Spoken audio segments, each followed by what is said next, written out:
नमस्कार साथियों, हर हर महादेव, जय Shri Krishna, Radhe Radhe. As study point channel में आपका बहुत बहुत स्वागत है। चलिए, तो आज हम बायोलॉजी में स्टार्ट करने जा रहे हैं एंडोक्राइन सिस्टम का रिवीजन।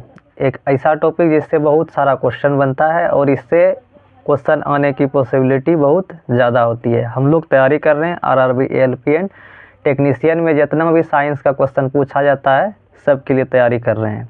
चलिए स्टार्ट करते हैं। आज हम एंडोक्राइन सिस्टम में हमारा बायोलॉजी का जो चैप्टर आता है एंडोक्राइन सिस्टम, उसी का कर रहे हैं रिवीजन। तो चलिए स्टार्ट करते हैं। तो एंडोक्राइन सिस्टम सबसे पहले होता क्या, इसको जानने से पहले हमको सबसे पहले जानना पड़ेगा कि इसमें पढ़ना क्या है। इसमें पढ़ना है हमको ग्लैंड्स के बारे में। किसके बारे में पढ़ना है? ग्लैंड्स के बारे में, जिसको कहा जाता है ग्रंथियाँ। तो ग्रंथि क्या होती है? हमारे शरीर में ग्रंथि एक ऐसा ऑर्गन है, एक ऐसा ग्रुप। देखिए, ऑर्गन किसको कहा जाता है? ऑर्गन कहा जाता है ग्रुप ऑफ टिश्यू, मतलब ऊतकों के समूह को मिलाकर क्या बनता है? एक अंग बनता है। और ग्रंथि भी हमारे शरीर का एक ऐसा अंग है जिससे रस, एंजाइम और हार्मोन क्या करता है? वो स्रावित करता है। जैसे जैसे शरीर, मतलब हमारे शरीर में जितना काम होता है किसके वजह से होता है? या तो एंजाइम, हार्मोन्स और रस के वजह से। और इसको स्रावित करने का काम कौन करता है? इसको स्रावित करने का काम करता है ग्रंथियाँ।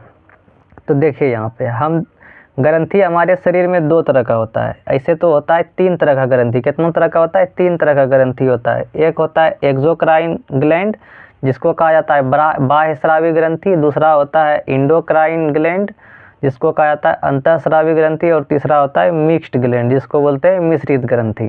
तो देखिए, एक्सोक्राइन ग्लैंड्स में हमारे शरीर की जो नलिकाएं हैं वो सभी क्या है? हमारे शरीर की एक्सोक्राइन ग्लैंड है। इससे क्या निकलता है? इससे सिर्फ एंजाइम और रस निकलता है। तो एक्सोक्राइन ग्लैंड्स का काम क्या है? सिर्फ रस और एंजाइम को स्रावित करना। और हार्मोन्स को स्रावित करने का काम करता है अंतःस्रावी ग्रंथि। ये नलिका विहीन होते हैं, मतलब इसमें किसी भी प्रकार का कोई नली नहीं होता है। और ये प्रक्रिया क्या होती है? बहुत ही धीरे धीरे होती है। इसके बाद देखिए, हार्मोन्स को और क्या जान लिया? हार्मोन्स को स्रावित करने का काम कौन करता है? एंडोक्राइन सिस्टम, मतलब इंडोक्राइन ग्लैंड्स। इंडोक्राइन ग्लैंड, अंतःस्रावी ग्रंथि का क्या काम है? ये नलिका विहीन होती है और यह धीरे धीरे सभी हार्मोन को क्या करती है? हमारे शरीर में जिसका जैसा काम पड़ता है उस तरह वो रिलीज करते रहता है। यही उसका काम है। एक होता है मिक्स्ड ग्लैंड। मिक्स्ड ग्लैंड क्या करता है? ये हार्मोन भी निकालेगा और एंजाइम भी निकालेगा और रस भी निकालेगा। मिक्स्ड ग्लैंड का क्या काम है? हार्मोन, एंजाइम और रस तीनों निकालता है। और इसमें आता है हमारा सबसे पहला अंग होता है अग्नाशय। और यह अग्नाशय जो है वह दूसरी सबसे बड़ी ग्रंथि है। हमारे शरीर की दूसरी सबसे बड़ी ग्रंथि क्या है? अग्नाशय है। चलिए, तो देखेंगे छोटी बड़ी सभी तरह की ग्रंथियों को हम इस चैप्टर में देखेंगे। तो चलिए, सबसे पहले इस चैप्टर का क्या नाम है? Endocrine system. एंडोक्राइन सिस्टम में हमको एक्सोक्राइन मतलब बाह्यस्रावी ग्रंथियों के बारे में नहीं पढ़ना है, हमको सिर्फ पढ़ना है इंडोस्रावी ग्रंथि के बारे में। तो चलिए अब चर्चा करते हैं हम लोग इंडोस्रावी ग्रंथि के बारे में। चलिए, तो हम देख लेते हैं सबसे पहले एक्सोक्राइन ग्लैंड्स के बारे में। कैसा? एक्सोक्राइन ग्लैंड्स जो होता है वो उससे क्या निकलता है? जूस निकलता है और एंजाइम निकलता है। रस और एंजाइम निकालने का काम होता है एक्सोक्राइन ग्लैंड्स का। इसको डक्ट ग्लैंड्स भी कहा जाता है। इसका लोकेशन डक्ट ग्लैंड्स होता है और इसका लोकेशन दोनों देखेंगे कहाँ पे कौन सा ग्रंथि होता है। तो सबसे पहला जो बाह्यस्रावी ग्रंथि है उसमें सबसे पहले पढ़ेंगे हम लोग टीयर ग्लैंड्स। कैसा ग्लैंड्स? Tear glands. इसी को लैक्रिमल ग्लैंड्स भी कहा जाता है। यह सबसे छोटी बाह्यस्रावी ग्रंथि है। कैसे है? बाह्यस्रावी ग्रंथि। सबसे छोटी बाह्यस्रावी ग्रंथि कौन है? लैक्रिमल ग्लैंड्स है। और इसका लोकेशन कहाँ पे पाया जाता है? Tear glands. आंसू निकालने का, टीयर का मतलब होता है आंसू। आंसू निकालने का काम किसका होता है? आंख का। तो आंख में पाया जाता है हमारा टीयर ग्लैंड्स और इसी को कहा जाता है लैक्रिमल ग्लैंड्स। यह हमारी सबसे छोटी बाह्यस्रावी ग्रंथि है। दूसरा होता है स्वीटिंग ग्लैंड्स। स्वीटिंग ग्लैंड्स, इसी को बोला जाता है सोवेसियस ग्रंथि और यह हमारे स्किन में पाया जाता है। कहाँ पे पाया जाता है? स्किन में पाया जाता है। इसके बाद आता है लीवर। लीवर जो कि सबसे बड़ी ग्रंथि है। हमारे शरीर की सबसे बड़ी ग्रंथि क्या है? लीवर है। और लीवर सबसे बड़ी ग्रंथि होने के साथ साथ ये और क्या है, हमारे शरीर की सबसे बड़ी ग्रंथि भी है। और यह कैसी ग्रंथि है, बाह्यस्रावी ग्रंथि है। कैसी ग्रंथि है, बाह्यस्रावी ग्रंथि। और बाह्यस्रावी ग्रंथि, इसका काम क्या होता है, यह पित्त रस को शरीर में निकालता है। क्या निकालता है, इसका काम है पित्त रस को शरीर में निकालना। और यह कहाँ पे पाया जाता है, उदर गुहा, मतलब हमारे पेट में पाया जाता है, एब्डोमिनल कैविटी में। इसके बाद आता है लीवर के बाद आएगा गैस्ट्रिक ग्लैंड। गैस्ट्रिक ग्लैंड्स जो कि जठर ग्रंथियां हैं, जठर ग्रंथि जो कि इसका भी लोकेशन क्या है, हमारा स्टोमच मतलब पेट है। और इसका भी काम क्या है, इसका काम है जठर रस निकालना। तो इसका भी काम है रस निकालना। गैस्ट्रिक ग्लैंड का भी क्या काम है, रस निकालने का काम है। इसके बाद आता है मेमरी ग्लैंड्स। मेमरी ग्लैंड्स को कहा जाता है, यह केवल किस में पाई जाती है, फीमेल में पाई जाती है। किस में पाया जाता है, फीमेल में पाया जाता है। और इसकी जो लोकेशन होती है वह वक्षीय गुहा मतलब छाती के आसपास होती है। और मेमरी ग्लैंड्स का क्या काम है, यह दूध बनाने वाली ग्रंथि है। कैसी ग्रंथि है, दूध बनाने वाली ग्रंथि है, जो कि सिर्फ किस में पाया जाएगा, फीमेल में पाया जाएगा। इसके बाद आता है सलाइवरी ग्लैंड्स। सलाइवरी ग्लैंड्स भी क्या है, हमारा बाह्यस्रावी ग्रंथि है, जिसको कहा जाता है लार ग्रंथि। तो देखे होंगे कोरोना काल में क्या कहा जाता था, आपका क्या लेते थे, सलाइवा लेते थे। सलाइवा का मतलब लार लेते थे। तो लार निकालने का काम कौन करेगा, लार ग्रंथि लार निकालने का काम करती है। और लार ग्रंथि क्या है, एक बाह्यस्रावी ग्रंथि है। और इसका लोकेशन कहाँ होता है, मुंह होता है। इसके बाद आता है पेनक्रियाज। पेनक्रियाज मतलब अग्नाशय। सातवां क्या देखेंगे, अग्नाशय। अग्नाशय भी क्या करता है, अग्नाशय रस निकालने का काम करता है। और इसका भी लोकेशन कहाँ है, एब्डोमिनल कैविटी मतलब उदर गुहा में भी पेनक्रियाज नामक ग्रंथि पाई जाती है, जो कि एक बाह्यस्रावी ग्रंथि है। तो इसमें हम कितनी तरह की ग्रंथि देखें, कितनी तरह की बाह्यस्रावी ग्रंथि देखें। एक देखें टीयर ग्लैंड्स, जो कि हमारे अंक में पाई जाती है। और इसका काम क्या होता है, आंसू निकालना। क्या काम होता है, आंसू निकालना। इसी को लैक्रिमल ग्रंथियां भी कहा जाता है। और यह सबसे छोटी बाह्यस्रावी ग्रंथि है। इसके बाद आता है स्वेटिंग। स्वेटिंग ग्रंथि एक श्वेत ग्रंथि है, जो कि पसीना निकालने का काम करती है। क्या काम करता है, पसीना निकालने का। पसीना कहाँ से निकलता है, हमारे शरीर के त्वचा से निकलता है, इसीलिए इसका लोकेशन कहाँ है, स्किन है। इसके बाद आता है लीवर। कौन आता है, लीवर आता है। लीवर जो कि बाइल जूस मतलब पित्त रस निकालने का काम करता है लीवर, जिसका लोकेशन एब्डोमिनल कैविटी में होता है। इसके बाद आता है गैस्ट्रिक ग्लैंड्स, जो कि जठर ग्रंथियां होती है। यह क्या करती है, जठर रस निकालते हैं। इसका भी लोकेशन कहाँ होता है, पेट में होता है। एक मेमरी ग्लैंड्स, जो कि बहुत ही इंपॉर्टेंट है, पूछेगा मेमरी ग्लैंड्स किस में पाया जाता है, तो ये सिर्फ फीमेल में पाया जाता है, महिला में पाया जाता है, पुरुष में नहीं पाया जाता। और इसका काम क्या होता है, दूध बनाने वाली ग्रंथि कहा जाता है किसको, मेमरी ग्लैंड्स को। और इसका लोकेशन कहाँ होता है, वक्षीय गुहा में। इसके बाद लार ग्रंथि आता है। लार ग्रंथि जिससे कि क्या निकलता है, लार निकलता है। और इसका लोकेशन होता है मुंह में। इसके बाद पेनक्रियाज अग्नाशय। अग्नाशय क्या करता है, अग्नाशय रस निकालने का काम करता है। और इसका लोकेशन कहाँ है, उदर गुहा में है। इसके बाद आता है सेरोमियस मतलब वैक्स निकालने का काम कौन करता है, सेरोमियस करता है। इसके बाद मेबिमियन होता है, जो कि एक ऑयल है और कचरा निकालने का काम करता है। ये सब क्या है, एक्सोक्राइन ग्लैंड्स है। तो इम्पोर्टेंट क्या क्या देख लिए, एक्सोक्राइन ग्लैंड्स में tear glands, sweating glands, liver glands, gastric glands और मेमरी ग्लैंड्स, जो कि बहुत इंपॉर्टेंट है। और यह सिर्फ फीमेल में पाया जाता है, सलाइवरी ग्लैंड और पेनक्रियाज। अब चलिए इससे आगे चलते हैं। इससे आगे हम लोग देखेंगे इंडोक्राइन सिस्टम, जो कि हमारा क्या है, टॉपिक है। क्या है, हमारा टॉपिक है। इंडोक्राइन सिस्टम को हम डिटेल में देखेंगे और इसका फटाफट रिवीजन करेंगे, चूँकि हम लोगों का एग्ज़ाम का डेट आ चुका है आरआरबी ग्रुप डी का। और हमारा एप्लीकेशन स्टेटस भी आरआरबी एएलपी और टेक्नीशियन का जारी कर चुका है। इसीलिए हम लोग ताबड़तोड़ रिवीजन करेंगे, ताकि हमको वहाँ पर क्वेश्चन बनाने में कोई दिक्कत न हो। और रिवीजन के बाद हम प्रीवियस ईयर क्वेश्चन भी साइंस का करवाने का कोशिश करेंगे। ठीक है, चलिए बढ़ते हैं आगे। चलिए अब हम लोग चलते हैं अपने मेन टॉपिक पे। हमारे मेन टॉपिक का नाम है एंडोक्राइन ग्लैंड्स, जो कि क्या काम करता है, हार्मोन निकालने का काम करता है। हार्मोन बिगड़ता है तो आदमी क्या होता है, गड़बड़ हो जाता है, उसका दिमागी संतुलन बिगड़ जाता है। इसीलिए हार्मोन को कंट्रोल करने के लिए हमारे शरीर में कुछ ग्रंथियां बनाई गई है, जो कि कैसी ग्रंथि होती है, अंतःस्रावी ग्रंथि होते हैं और अंतःस्रावी ग्रंथि में किसी भी प्रकार की नलिकाएं नहीं पाई जाती है, किसी भी प्रकार की नलिकाएं नहीं पाई जाती है। या हमारे खून के माध्यम से अपने टारगेट पार्ट तक पहुंचता है। खून के माध्यम से कहाँ पहुंचता है? हमारे टारगेट पार्ट तक पहुंचता है। जैसे पलक झपकना, ये भी किसके माध्यम से हो रहा है? हार्मोन के माध्यम से हो रहा है। आदमी पागल हो जाता है, हार्मोन के असंतुलन की वजह से क्या होता है? दिमागी संतुलन भी बिगड़ जाता है। तो इसीलिए हार्मोन को चलने के लिए किसका ज़रूरी पड़ता है? खून के माध्यम से वो हमारे जिस पार्ट तक उसका काम है वहाँ पहुँचाने का कौन काम करेगा? ब्लड करेगा। तो इसीलिए हार्मोन खून में मिले हुए होते हैं। किस में मिला हुआ होता है? खून में मिला हुआ होता है। और 9 तरह का एंडोक्राइन ग्लैंड्स हम लोग यहाँ पर पढ़ेंगे। 9 तरह का अंतःस्रावी ग्रंथि पाया जाता है। ब्रेन से लेकर हमारे ऊपर से लेकर नीचे तक ही क्या है? हमारा ग्लैंड्स ही ग्लैंड्स है, जो कि हमारे शरीर को क्या करता है? कंट्रोल करने का काम करता है। क्या करने का काम करता है? कंट्रोल करने का काम कौन करता है? ग्लैंड्स करता है। तो चलिए यहाँ से अब हम लोग आगे बढ़ते हैं।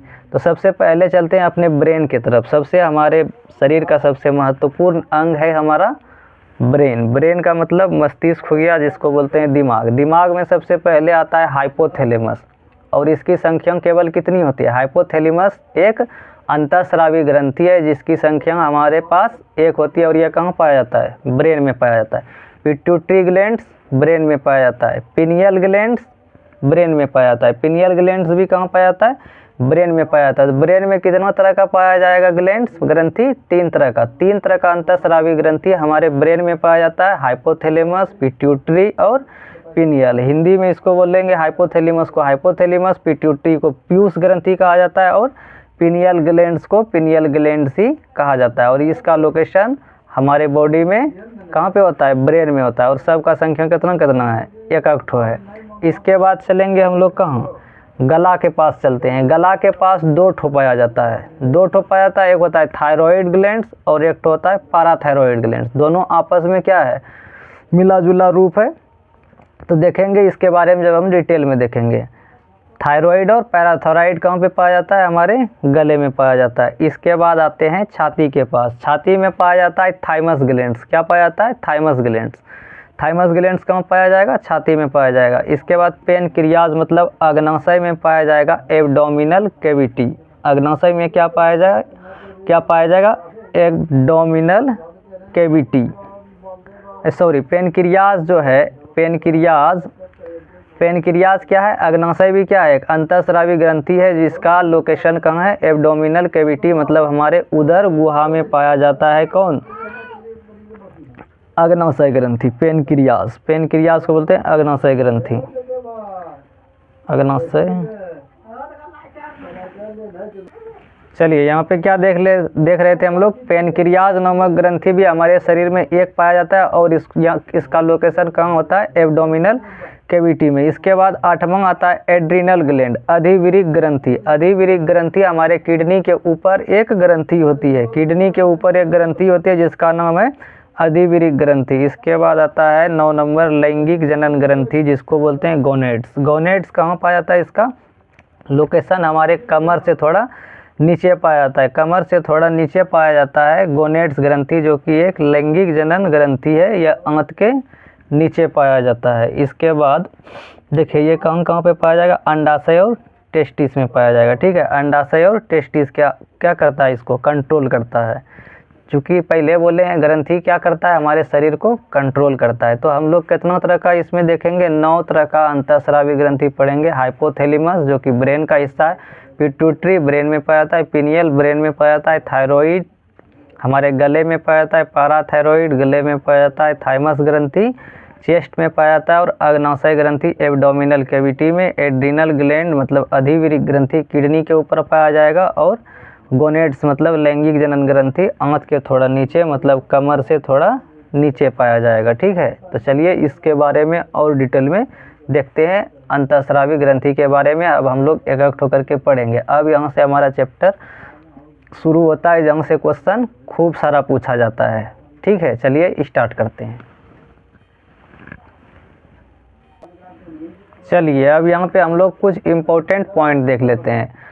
अंतःस्रावी ग्रंथि में कुछ इम्पोर्टेंट पॉइंट यह है कि हमारे शरीर में सबसे बड़ी अंतःस्रावी ग्रंथि होती है जिसका नाम होता है थायराइड, और यह कहाँ पाया जाता है? हमारे गले में पाया जाता है। सबसे छोटी अंतःस्रावी ग्रंथि होती है पिनियल ग्लैंड, जो कि हमारे ब्रेन में पाया जाता है। और second smallest endocrine glands, second smallest endocrine glands मतलब दूसरी सबसे छोटी अंतःस्रावी ग्रंथि, जिसको कहा जाता है पीयूष ग्रंथि।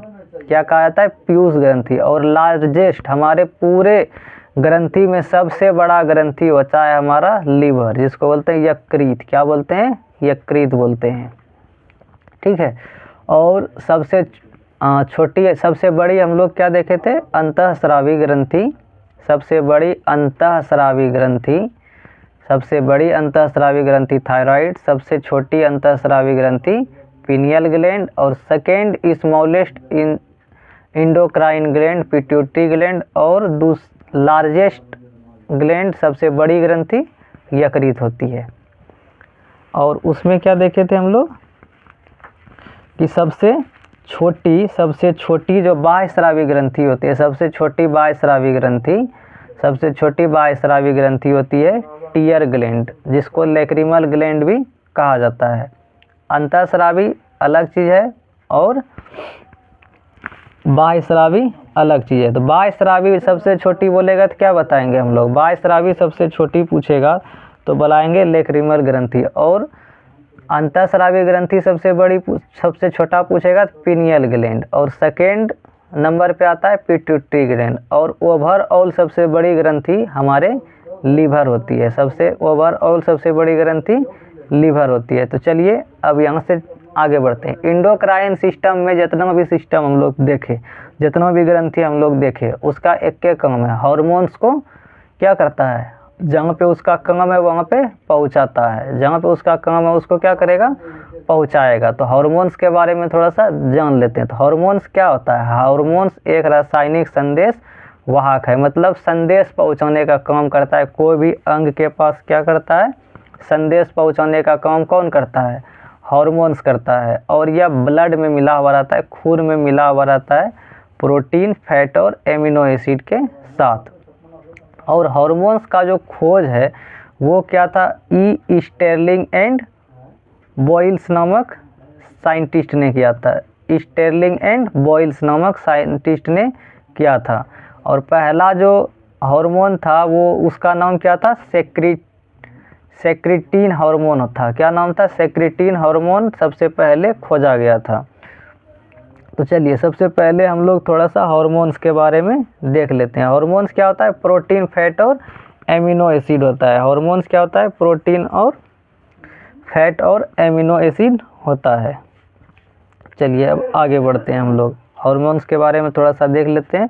तो हार्मोन्स में देखिए सबसे पहला हार्मोन्स होता है स्टेरॉइड हार्मोन। क्या होता है? Steroids hormone. ये किसको कंट्रोल करेगा? वसा और लिपिड्स को कंट्रोल करेगा। वसा और लिपिड्स को कंट्रोल करने का काम कौन करेगा? स्टेरॉइड हार्मोन करता है।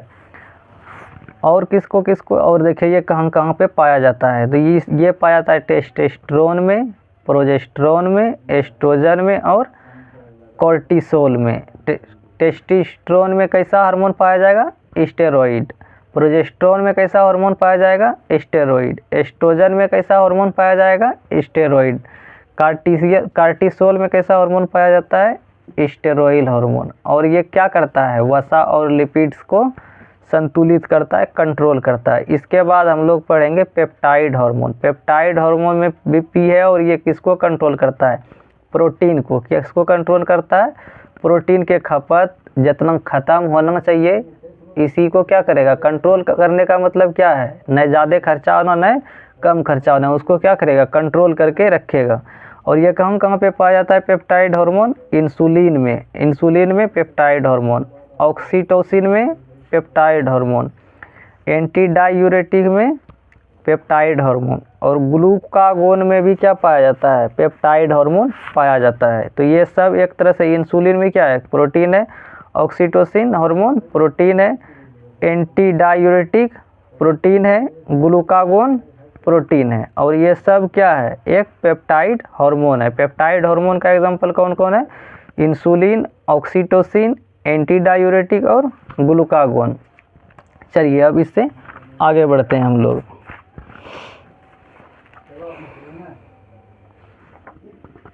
इससे आगे बढ़ेंगे तो इसके बाद आता है एमिनो एसिड हार्मोन। कैसा हार्मोन आता है? Amino acid hormone.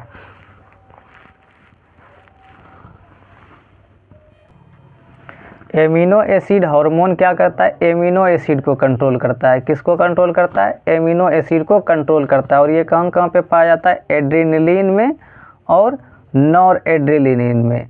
एड्रेनलिन और नॉर एड्रेनलिन में क्या पाया जाता है? एमिनो एसिड का एग्जाम्पल है। किसका एग्जाम्पल है? एमिनो एसिड का एग्जाम्पल कौन है? एड्रेनलिन है और नॉर एड्रेनलिन है। इसके बाद देखिए आगे चलेंगे हम लोग, तो सबसे पहले हम लोग क्या पढ़ेंगे? यहाँ से 3 तरह का हार्मोन देख लिए, स्टेरॉइड हार्मोन, पेप्टाइड हार्मोन और amino acid hormone. Steroid hormone में टेस्टोस्टेरोन, प्रोजेस्टेरोन, एस्ट्रोजन और कोलेस्ट्रोल, ये क्या है? किसका एग्जाम्पल है? Steroid hormone. और पेप्टाइड हार्मोन का एग्जाम्पल है insulin, oxytocin, glucagon, anti diuretic. और एमिनो एसिड हार्मोन का एग्जाम्पल है एड्रेनलिन और नॉर एड्रेनलिन। तो अब यहाँ से हम लोग स्टार्ट करते हैं अब अपना जो मेन टॉपिक है एंडोक्राइन सिस्टम में जो 9 तरह का देखे थे। सबसे पहले हम लोग कहाँ से स्टार्ट करेंगे? गले से स्टार्ट करेंगे। ब्रेन का हम लोग बाद में देखेंगे, ब्रेन का हम लोग बाद में देखेंगे। इससे समझने में क्या होगा? आसानी से समझ पाएंगे, ठीक है। तो सबसे पहले हम लोग चर्चा करेंगे कौन सा ग्लैंड्स के बारे में जो गले में पाया जाता है? थायराइड और पैराथायराइड। थायराइड और पैराथायराइड के बारे में। तो थायराइड ग्लैंड्स कहाँ पे पाया जाता है? थायराइड ग्लैंड्स पाया जाता है हमारे थ्रेट में। TH इसमें भी है, TH इसमें भी है। थ्रेट मतलब गले में या फिर गर्दन में कैसा हार्मोन ग्लैंड्स पाया जाता है? थायराइड ग्लैंड्स पाया जाता है। और इसका जो शेप होता है थायराइड ग्लैंड्स का वो तितली के आकार का होता है। पूछेगा थायराइड ग्लैंड्स का शेप कैसा होता है? तितली के आकार का होता है, या फिर इसी को H शेप भी कहा जाता है। और सबसे बड़ी अंतःस्रावी ग्रंथि है थायराइड, सबसे बड़ी अंतःस्रावी ग्रंथि है। और इसका जो वजन होता है थायराइड ग्रंथि का वो 300 से 400 ग्राम होता है। और ये 2 तरह का हार्मोन हमारे शरीर में क्या करता है? रिलीज करता है। 98% हमारे शरीर में क्या करता है? थायराइड हार्मोन ही रिलीज करता है। और 2% कैल्सीटोनिन। कैल्सीटोनिन और थायराइड हार्मोन किससे रिलीज किया जाता है? थायराइड ग्लैंड्स से। और थायराइड ग्लैंड्स को ही और कहा जाता है थायरोक्सिन हार्मोन। थायराइड हार्मोन को थायरोक्सिन हार्मोन भी कहा जाता है। और थायरोक्सिन हार्मोन होता है 2 तरह का, एक होता है T3 और एक होता है T4। T3 का नाम है ट्राइआइडो टायरोसिन और T4 का नाम है टेट्राआइडो टायरोसिन। T3 और T4 इन दोनों को जब मिला देंगे तब इससे किसका निर्माण होता है? आयोडीन का निर्माण होता है। किसका निर्माण होता है? आयोडीन का। आयोडीन का निर्माण T3 और T4 के मिलने से होता है। इसको बोला जाता है T3 और T4 क्या है? दोनों ही आयोडीन है। T3 के कैसा आयोडीन है? इसको बोलेंगे ट्राइआइडो टायरोसिन, मतलब 3 आयोडीन टायरोसिन। और T4 को बोलेंगे टेट्राआइडो टायरोसिन, 4 आइडो टायरोसिन, 4 आइडो टायरोसिन, 4 आयोडीन और टायरोसिन। तो ये 2 तरह का आयोडीन कौन बनाएगा? हमारा थायरोक्सिन हार्मोन बनाता है। कहाँ पे पाया जाता है? थायराइड ग्लैंड गले में पाया जाता है। और इसका काम क्या है? इसका काम है वाटर को बैलेंस करना। मतलब हमारे शरीर में जो जितना पानी का खपत है या फिर उससे ज़्यादा या कम होगा तो उसको कंट्रोल करके कौन रखेगा? थायराइड ग्लैंड रखेगा। कौन रखेगा? थायराइड ग्लैंड रखेगा। पानी की मात्रा को क्या करता है? संतुलित करता है। हार्मोन को चयापचय दर पर संतुलन करता है। चयापचय दर को क्या करता है? संतुलन कौन करता है? थायराइड ग्लैंड्स करता है। कौन करता है? थायराइड ग्लैंड्स करता है। हार्मोन चयापचय दर को क्या करेगा? संतुलित करेगा। चलिए अब इससे चलते हैं आगे। इससे आगे T4 के बारे में, अब देखिए T3 के बारे में देखते हैं। T4 के बारे में देख लिए। अब T3 के बारे में हल्का सा जान लेते हैं। T3 क्या करता है? शरीर के तापमान पर संतुलन बना के रखता है। T3 के बारे में ही सब बात कर रहे हैं, T4 के बारे में हम बात नहीं कर रहे हैं। T3 का ही काम है पानी की मात्रा को संतुलित करना, और T3 का ही काम है शरीर के तापमान को भी संतुलित करके कौन रखता है, बॉडी टेम्परेचर को भी संतुलित करके रखता है T3। और आधार उपापचयी दर को भी कौन, मतलब बेसल मेटाबॉलिक रेट को भी कंट्रोल करके रखता है थायराइड ग्लैंड्स। ठीक है। BMR मतलब बेसल मेटाबॉलिक रेट, इसको बोर्ड पे समझाना पड़ेगा, तो हम इतना डीप में यहाँ नहीं जाएंगे। चलिए यहाँ पे आगे बढ़ते हैं। चलिए अब देखते हैं T3 जो हमारा थायरोक्सिन हार्मोन जो था, कैसा हार्मोन, थायरोक्सिन हार्मोन, या फिर इसी को क्या बोल रहे थे हम लोग, थायराइड हार्मोन। तो थायराइड हार्मोन के कमी के वजह से, मतलब यदि यह कम स्रावित होने लगे शरीर में, तो इसके वजह से क्या हो जाएगा, शरीर में यदि किसी चीज़ का स्रावन कम हो जाए तो उसके कारण होने लगता है हमें बीमारी। क्या होने लगता है, बीमारी। तो यदि इस पे संतुलन बिगड़ा, मतलब हार्मोन का संतुलन बिगड़ा, तो शरीर में क्या होने लगता है, बीमारी होने लगता है। तो देखिए थायराइड हार्मोन मतलब T3 और T4, थायराइड हार्मोन यदि हाइपोसेक्रेशन, मतलब थायराइड हार्मोन यदि कम स्रावित होने लगे, तो उसके वजह से होता है हमारे सबसे पहला जो रोग है, इसका एग्जांपल है, देखिए इसमें देखेंगे हम लोग घेंघा रोग। क्या बोलेंगे इसको, घेंघा रोग। इसको गलकंड रोग भी कहा जाता है, ग्वाइटर इंग्लिश में कहा जाता है घेंघा रोग। घेंघा रोग किसकी कमी से होता है, तो थायराइड हार्मोन जब कम स्रावित होता है तो इससे आयोडीन में क्या आने लगती है, कमी आने लगती है। आयोडीन बनाने का काम किसके कारण होता है, आयोडीन पर संतुलन बना के रखता है थायराइड हार्मोन। तो आयोडीन ये कम बनने लगा, इसके कारण हमको क्या हो जाएगा, घेंघा रोग हो जाएगा। क्या हो जाएगा, घेंघा रोग। तो घेंघा रोग किसके कारण होता है, आयोडीन की कमी के कारण। दूसरा होता है इसमें हासोमोटा। हासोमोटा रोग भी थायराइड हार्मोन जब कम होने लगता है, थायराइड हार्मोन जब कम रिलीज होता है, तो उसके कारण हासोमोटा रोग होता है। और इसके कारण क्या होता है, एंटीबॉडीज मतलब थायराइड सेल्स को क्या करने लगता है, मारने लगता है। एंटीबॉडी जो होता है हमारे शरीर के उल्टे मारपीट करने लगता है। एंटीबॉडी का क्या काम है, ये हमेशा लड़ने के लिए क्या रहता है, तैयार रहता है।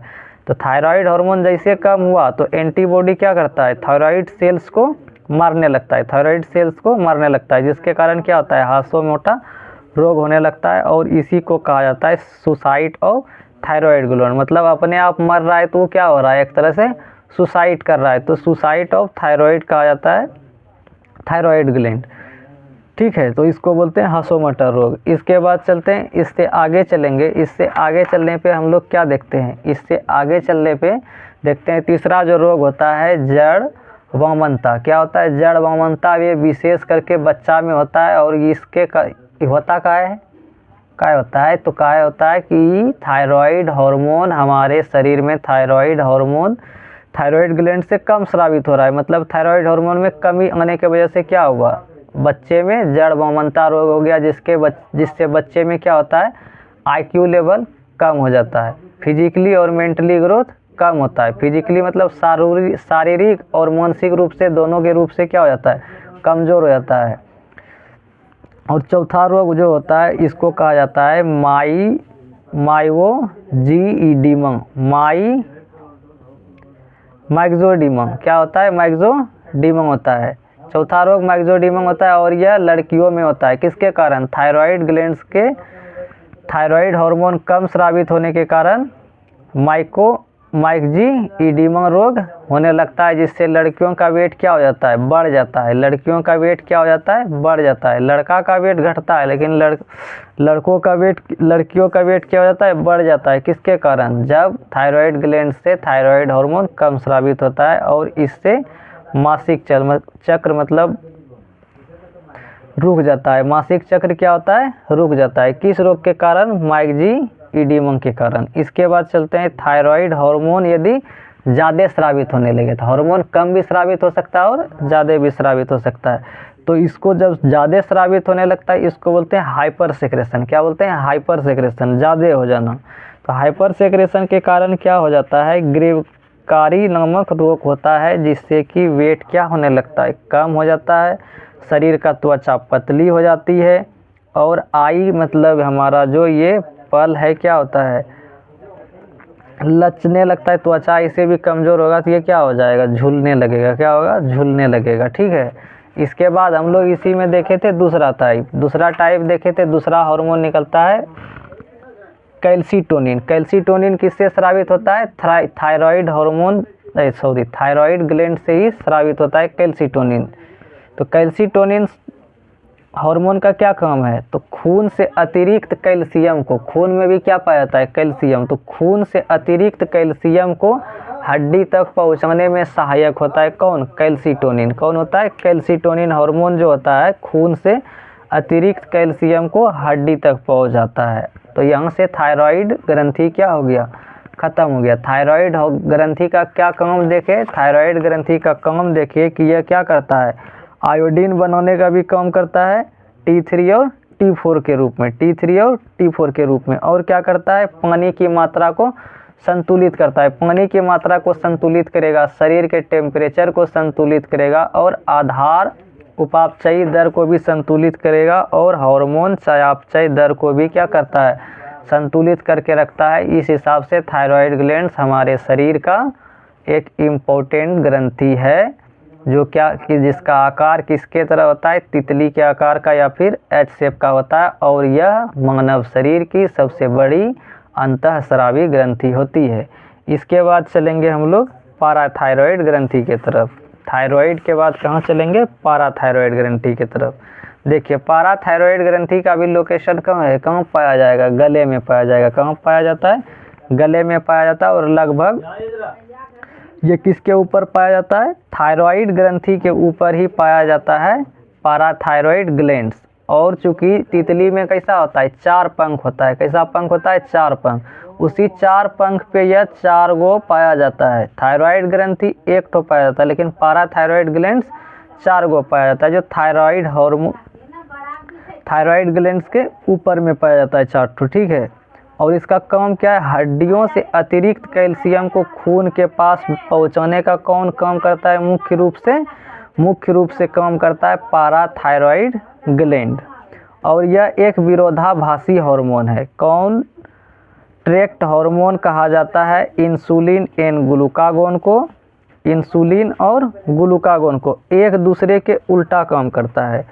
इंसुलिन और ग्लूकागोन क्या होता है, एक दूसरे के उल्टा काम करता है। और कैल्सीटोनिन एंड कॉलिप्स हार्मोन भी एक दूसरे के उल्टा काम करता है। इसको हम लोग आगे देखेंगे। क्योंकि इंसुलिन कौन स्रावित करेगा, तो इंसुलिन के बारे में हम लोग क्या देखे थे, इंसुलिन स्रावित करता है पेप्टाइड हार्मोन। जब हम पेप्टाइड हार्मोन के बारे में पढ़ेंगे तब वहाँ पे देखेंगे इंसुलिन और ग्लूकागोन के बारे में। तो ग्लूकागोन कौन स्रावित करता है, हमारा ग्लूकागोन थायराइड ग्रंथि नहीं, कैल्सीटोनिन के बारे में देखें। तो कैल्सीटोनिन क्या करता है, हमारे शरीर में हड्डियों से अतिरिक्त कैल्शियम को खून के पास पहुंचा देता है। और कॉलिप्स हार्मोन क्या करेगा, कॉलिप्स हार्मोन करेगा ये कि हड्डियों से अतिरिक्त कैल्शियम को खून में पहुंचाएगा। चूँकि कमी तो कहीं भी हो सकता है, तो इसी को शरीर के अंदर संतुलित करके रखता है कैल्सीटोनिन और कॉलिप्स। तो दोनों एक दूसरे के उल्टा काम करता है। एक दूसरे के उल्टा काम करने के कारण ही इसको क्या बोलते हैं, इसको बोला जाता है विरोधाभासी हार्मोन बोला जाता है। ठीक है। तो विरोधाभासी हार्मोन कौन कौन है, इंसुलिन है और ग्लूकागोन है और कैल्सीटोनिन एंड कॉलिप्स हार्मोन है। चलिए अब इससे आगे चलते हैं। पैराथायरॉयड भी क्या हो गया, ख़त्म हो गया। अब चलते हैं आगे। तो गले के पास हम लोग 2 ग्रंथि देख चुके हैं, थायराइड और पाराथायरॉयड। अब गले से नीचे चलते हैं अपने चेस्ट कैविटी के पास, जहाँ पे पाया जाता है थाइमस ग्लैंड। क्या पाया जाता है, थाइमस ग्लैंड। और उम्र के साथ क्या होता है, ये घटते जाता है। थाइमस ग्लैंड उम्र के साथ घटते जाता है और एक समय पे ये थाइमस ग्लैंड हमेशा के लिए शरीर से कब क्या हो जाता है, गायब हो जाता है। 0 से 5 साल तक, 0 से 5 साल तक ये बढ़ते रहेगा।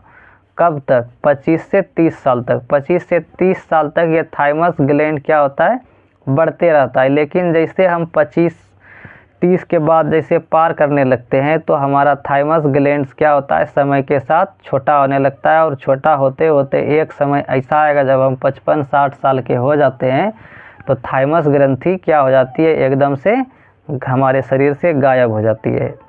चलिए इससे आगे देखेंगे गायब होने के बाद क्या होता है।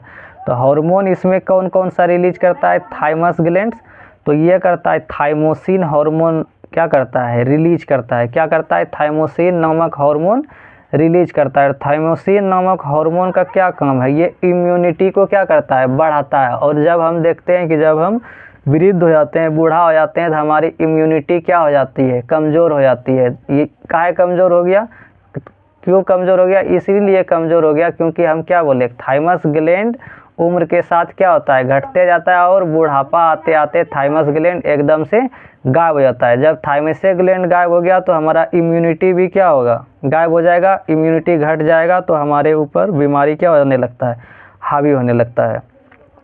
और क्या करता है, यह इम्यूनिटी का बढ़ा देता है। तो इम्यूनिटी किसके कारण बढ़ता है, WBC के कारण, वाइट ब्लड सेल्स के कारण। और वाइट ब्लड सेल्स में पाया जाता है लिम्फोसाइट्स। क्या पाया जाता है, लिम्फोसाइट्स। एक होता है बी लिम्फोसाइट्स, एक होता है टी लिम्फोसाइट्स। बी लिम्फोसाइट्स का बोलेंगे क्योंकि ये बोन मेरो से बनता है। कहाँ पाया जाता है, बोन मेरो में, अस्थि मज्जा में। और टी लिम्फोसाइट्स भी बोन मेरो में ही बनता है। बी लिम्फोसाइट्स और टी लिम्फोसाइट्स दोनों कहाँ पे बनता है, बोन मेरो में बनता है। और टी लिम्फोसाइट्स कहाँ पाया जाएगा, थाइमस ग्लैंड मेटर होता है। थाइमस ग्लैंड मेटर होता है। ये टी लिम्फोसाइट्स की परिपक्वता में सहायक होता है। टी लिम्फोसाइट्स के परिपक्वता में क्या होता है, सहायक होता है।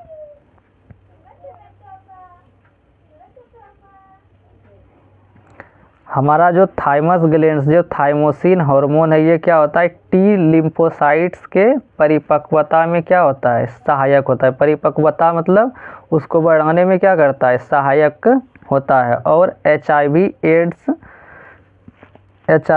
एड्स के कारण क्या होता है, टी लिम्फोसाइट्स में कमी आने लगती है। HIV एड्स से टी लिम्फोसाइट्स में कमी आने लगती है, जिस कारण हमारे ऊपर सभी रोग क्या हो जाता है, हावी होने लगता है। इसीलिए ये खतरनाक है। क्या है, खतरनाक है। तो हमारा टी लिम्फोसाइट्स में कभी भी कमी नहीं आनी चाहिए। और HIV एड्स क्या करता है, टी लिम्फोसाइट्स को ही क्या करने लगता है, मारने लगता है। और इसको कंट्रोल करने का काम कौन करता है, थाइमोसिन ग्लैंड्स। थाइमोसिन ग्लैंड्स जो थाइमोसिन हार्मोन निकलता है, ये इम्यूनिटी को बढ़ा देता है। और इम्यूनिटी किसके कारण है, WBC के कारण। और WBC में दो तरह का होता है लिम्फोसाइट्स, एक बी लिम्फोसाइट्स और टी लिम्फोसाइट्स। टी लिम्फोसाइट्स बहुत ही इम्पोर्टेंट है। और टी लिम्फोसाइट्स की परिपक्वता में सहायक कौन होता है, थाइमोसिन नामक हार्मोन होता है। चलिए अब आगे चलते हैं। थाइमोसिन नामक हार्मोन हम लोग पढ़ दिए। अब देखते हैं चौथा हार्मोन। चौथा हार्मोन, अब हम लोग पहले कहाँ गए, गला के पास गए, ब्रेन को छोड़ दिए। इसको बाद में रिवीजन करेंगे। ब्रेन पहले कहाँ चले गए, गला के पास। गले से पहुँच गए कहाँ पे, छाती के पास। गले में पाया जाता है दो तरह का पाया जाता है ग्रंथि, एक थायराइड, पैराथायराइड, और तीसरा छाती में देख लिए थाइमोसिन नामक हार्मोन। अब थाइमोसिन नामक ग्लैंड्स देख लिए। अब चौथा देखेंगे पेनक्रियाज ग्लैंड्स, अग्नाशय ग्रंथि। और अग्नाशय ग्रंथि पत्ते की तरह दिखने में कैसा लगता है, ये पत्ता की तरह दिखता है। और इसका जो खोज किया था वो लेंगर हैंस नामक वैज्ञानिक ने इसको खोजा था। लेंगर हैंस नामक वैज्ञानिक ने क्या किया था, खोजा था किसको, अग्नाशय ग्रंथि को।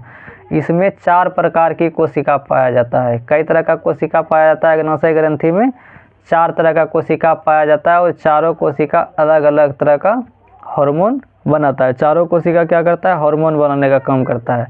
तो सबसे पहला जो होता है, पहला कोशिका को बोलते हैं अल्फा सेल्स, बीटा सेल्स और डेल्टा सेल्स और एफ सेल कहा जाता है। अल्फा सेल, बीटा सेल और डेल्टा सेल और एफ सेल कहा जाता है। ये चूँकि पेनक्रियाज भी किसका भाग है, अंतःस्रावी ग्रंथि का भाग है। अब देखिए इसका काम क्या करता है। बीटा सेल्स क्या करता है, सबसे ज़्यादा कोशिका किस में होता है, बीटा सेल्स में होता है। और पेनक्रियाज बाह्यस्रावी, बाह्य मतलब पेनक्रिएटिक जूस भी निकलता है। पेनक्रियाज ग्रंथि पेनक्रिएटिक जूस भी निकलता है। तो जूस निकालने का काम किसका होता है? बाह्यस्रावी ग्रंथि का। और लेकिन काम ये कौन कर रहा है? अंतःस्रावी ग्रंथि कर रहा है। हार्मोन भी निकाल रहा है और जूस भी निकाल रहा है, रस भी निकाल रहा है। तो हार्मोन और जूस दोनों निकाल रहा है, इसीलिए इसको मिश्रित ग्रंथि कहा जाता है। कैसा ग्रंथि कहा जाता है? मिश्रित ग्रंथि। अग्नाशय कैसी ग्रंथि है? एक मिश्रित ग्रंथि है। और इसमें 4 तरह का सेल्स पाया जाता है, जिसमें बीटा सेल्स सबसे ज़्यादा होता है। अल्फा बीटा डेल्टा कोशिका को क्या कहा? लैंगरहैंस की द्वीपिकाएँ कहा जाता है। अल्फा बीटा डेल्टा को लैंगरहैंस की द्वीपिकाएँ कहा जाता है, आइसोलेट्स ऑफ लैंगरहैंस। अब चलते हैं अगला ग्रंथि देखते हैं पेनक्रियाज के बाद। चलिए आगे बढ़ते हैं हम लोग अग्नाशय ग्रंथि में देखते हैं। तो बीटा सेल क्या होता है? इसमें सबसे ज़्यादा पाया जाता है। अग्नाशय ग्रंथि में सबसे ज़्यादा बीटा सेल्स पाया जाता है। और ये क्या होता है? इंसुलिन हार्मोन रिलीज करता है। बीटा सेल क्या करता है? इंसुलिन हार्मोन रिलीज करता है। और ये नेचर में कहाँ पाया जाता है? प्रोटीन और पेप्टाइड्स के रूप में पाया जाता है। नेचर, इसका नेचर इंसुलिन हार्मोन का कैसा होता है? प्रोटीन और पेप्टाइड के तरह। और यह किस में पाया जाएगा? ब्लड में पाया जाता है। बीटा सेल सबसे ज़्यादा ब्लड में पाया जाता है। ब्लड में पाया जाता है। इसका काम होता है, बीटा सेल का काम होता है कि खून में शर्करा की मात्रा को क्या करता है? संतुलित करके रखता है। बीटा सेल क्या करता है? खून में शर्करा की मात्रा को संतुलित करके रखता है। तो देखिए, यदि हम अब इससे आगे चलते हैं, बीटा सेल के बारे में थोड़ा सा और देखते हैं। तो ब्लड शुगर का नाम आप लोग सुने होंगे। ब्लड शुगर, ब्लड शुगर में क्या होता है? ग्लूकोज के ही ऊपर नीचे होने से क्या होता है? ब्लड शुगर होता है। तो यदि एक्सेस ग्लूकोज हो गया, ज़्यादा ग्लूकोज हो जाने के बाद इसमें क्या होता है? इंसुलिन बढ़ जाएगा।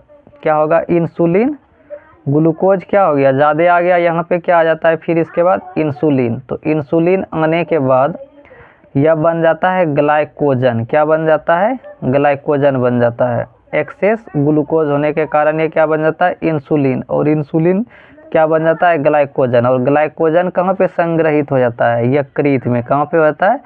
यकृत में। तो इंसुलिन हार्मोन कौन बना रहा है? Beta cell. कौन बना रहा है? Beta cell. तो इंसुलिन में जैसे ही कमी आएगा, इंसुलिन में कमी आने के कारण शुगर क्या हो जाएगा? बढ़ जाएगा। इंसुलिन में कमी आने के कारण शुगर क्या होगा? बढ़ जाएगा। और ये बढ़ता किसके रूप में? ग्लूकोज के रूप में। शुगर बोले तो ग्लूकोज, ग्लूकोज। इस कंडीशन को हाइपर ग्लाइकोनियम कहा जाता है। क्या कहा जाता है? हाइपर ग्लाइकोनियम। और इसी को कहा जाता है मधुमेह रोग। तो मधुमेह रोग में क्या हो जाता है? शुगर में वृद्धि हो जाता है और इंसुलिन में क्या हो जाता है? कमी हो जाता है। इंसुलिन में कमी होने के कारण ही क्या हो गया? हमारा शुगर का लेवल बढ़ गया, ग्लूकोज का लेवल बढ़ जाता है। ठीक है। और इसी को बोला जाता है हाइपर ग्लाइसीमियम कहा जाता है। शुगर लेवल को मॉनिटर जो जिस यंत्र से कहा जाता है उसको बोलते हैं ग्लूकोमीटर। तो हमारा शुगर लेवल जब हम मापते हैं तो ये कितना रहना चाहिए? तो यदि हम खाना खाने से पहले मापे तो ये हमारा रहना चाहिए 80 mg पर DL ऑफ ब्लड, 80 mg पर DL ऑफ ब्लड। और यदि खाना खाने के बाद मापते हैं तो हमारा शुगर लेवल होना चाहिए 100 से 180 mg पर DL ऑफ ब्लड। 80 से 100 से 180 mg पर DL ऑफ ब्लड। कब? जब हम खाना खा लेंगे तब। इसके बाद बढ़ते हैं आगे। तो अब देखिए, डायबिटीज़ मतलब मधुमेह भी कितने प्रकार का होता है? 2 प्रकार का होता है। कई प्रकार का होता है? 2 प्रकार का। एक होता है इंसुलिन में कमी के कारण। इंसुलिन में कमी के कारण जो डायबिटीज़ होता है उसको बोलते हैं मधुमेह रोग। क्या बोला जाता है? मधुमेह रोग बोला जाता है। एक होता है मूत्रमेह रोग। ये क्यों होता है? ये होता है एंटी डायूरेटिक हार्मोन में कमी के कारण। एंटी डायूरेटिक हार्मोन में कमी के कारण होता है मूत्रमेह रोग। और मधुमेह रोग होता है इंसुलिन में कमी के कारण। तो यहाँ पे एक चीज़ नोट में आता है कि इंसुलिन हार्मोन की जो खोज है वो की थी बेंटिंग एंड बेस्ट ने। किसने की थी? बेंटिंग एंड बेस्ट ने की थी। और इंसुलिन बनने के लिए जो मिनरल चाहिए, इंसुलिन हार्मोन बनने के लिए जो मिनरल चाहिए, उस मिनरल का नाम क्या है? जिंक है। इसके बाद चलते हैं बीटा सेल तो देख लिए, अब चलते हैं अल्फा सेल के बारे में देखते हैं। तो अल्फा सेल क्या करता है? ग्लूकागोन बनाता है। क्या बनाता है? ग्लूकागोन। और ग्लूकागोन की खोज किसने की थी? किम्बल एंड मर्लिन नामक साइंटिस्ट ने की थी। तो ग्लूकागोन कहाँ पे बना? तो ग्लूकागोन। तो ग्लूकागोन यकृत में क्या होता है? जमा हो जाता है। ग्लूकागोन कहाँ पे जमा हो जाता है? यकृत में जमा हो जाता है। Glucagon no.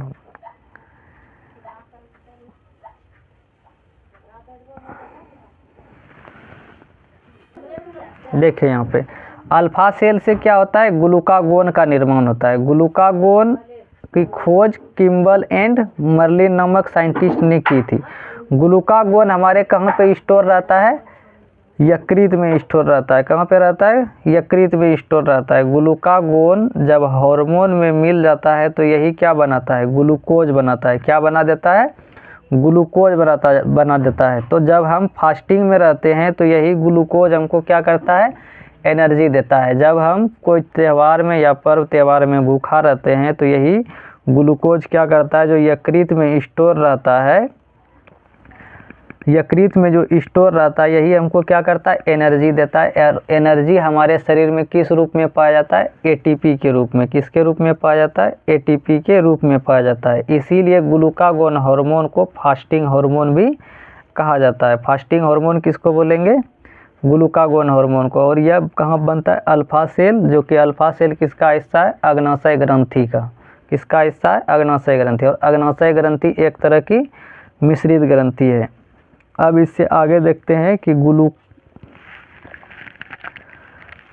Formation of glucose, मतलब ग्लूकोज के बनने की, ग्लूकोज का बनना, फॉर्मेशन ऑफ ग्लूकोज कौन करता है? ग्लूकोजेनेसिस। ग्लूकोजेनेसिस क्या करता है? फॉर्मेशन ऑफ एनर्जी को बोलते हैं ग्लूकोजेनेसिस। अब चलते हैं आगे।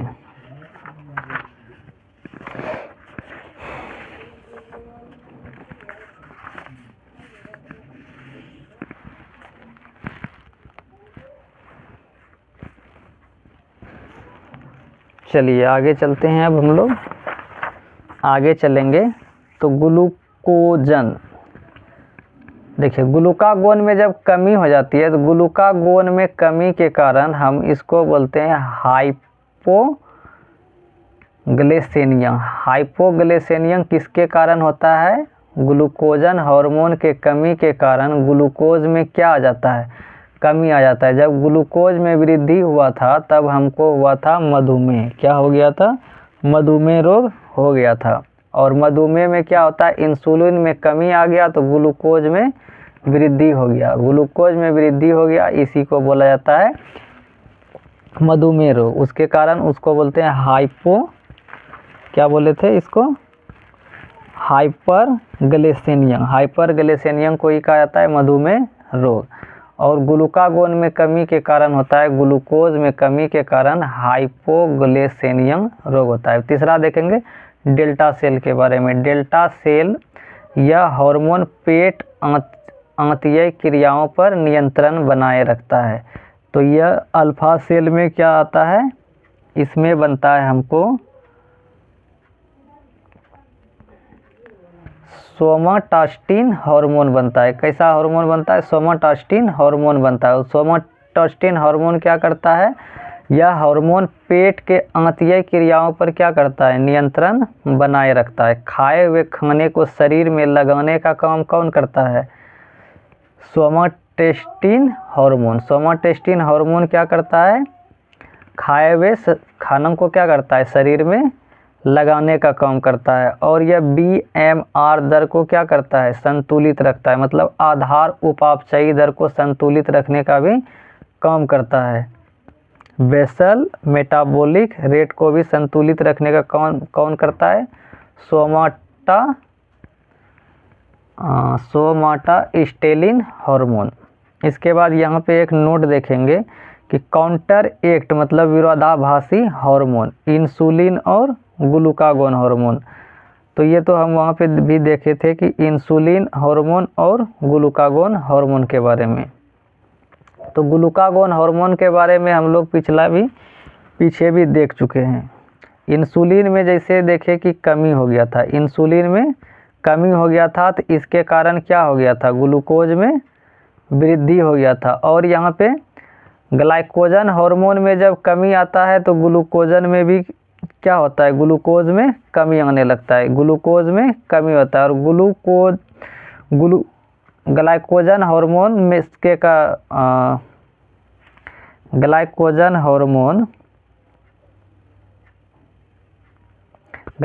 हार्मोन से क्या होता है, ग्लूकोज निकलता है, क्या होता है, निकलता है ग्लाइकोजन हार्मोन।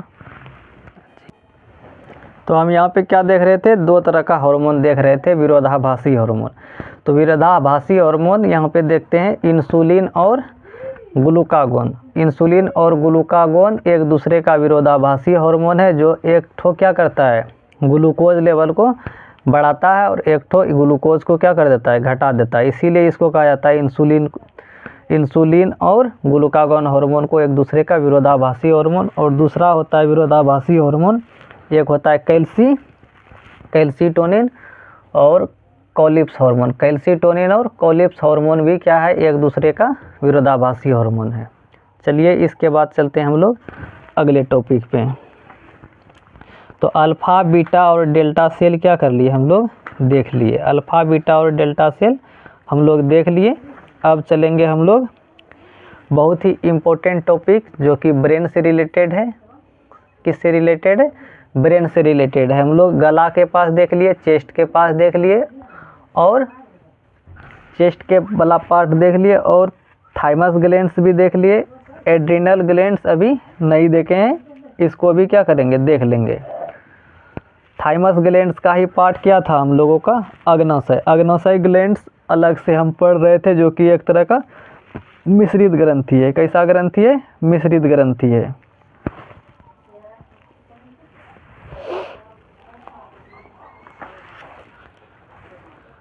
अग्नाशय बोले तो पेनक्रियाज में ही पाया जाता है अल्फ़ा बीटा और डेल्टा सेल पाया जाता है, और एफ सेल भी पाया जाता है। ठीक, तो यहाँ से इतना तरह का ग्रंथि क्या कर लिए, हम लोग पढ़ लिए। अब इसी से मिलता जुलता है पीनियल ग्लैंड्स, अग्नाशय ग्रंथि से ही मिलता जुलता एक नाम आता है जिसको बोलते हैं पीनियल बॉडी ग्लैंड्स। तो पीनियल ग्लैंड्स हम लोगों के कहाँ पाया जाता है, ब्रेन में पाया जाता है। कहाँ पाया जाता है, ब्रेन में पाया जाता है। और इसको एक तरह का कहा जाए तो ये बायोलॉजिकल घड़ी भी कहा जाता है। बायोलॉजिकल घड़ी किसको बोला जाता है, पीनियल ग्रंथि को पाया जाता है। और इसकी संख्या एक होती है, और यह मस्तिष्क में पाया जाता है। और यह सबसे स्मॉलेस्ट इंडोक्राइन ग्लैंड है, सबसे छोटी अंतःस्रावी ग्रंथि किसको कहा जाता है, पीनियल ग्रंथि को कहा जाता है। और इसका काम क्या है, घड़ी की तरह काम करता है, इसीलिए इसको बायोलॉजिकल घड़ी भी कहा जाता है। और यह करता क्या है, तो सबसे पहले हम क्या बोले, अंतःस्रावी ग्रंथि। हम जानते हैं कि अंतःस्रावी ग्रंथि क्या करता है, सिर्फ हार्मोन रिलीज करता है। क्या करता है, हार्मोन रिलीज करता है। तो ये भी क्या करेगा, पीनियल बॉडी ग्लैंड मतलब पीनियल कार्य ग्रंथि भी हार्मोन रिलीज करेगा।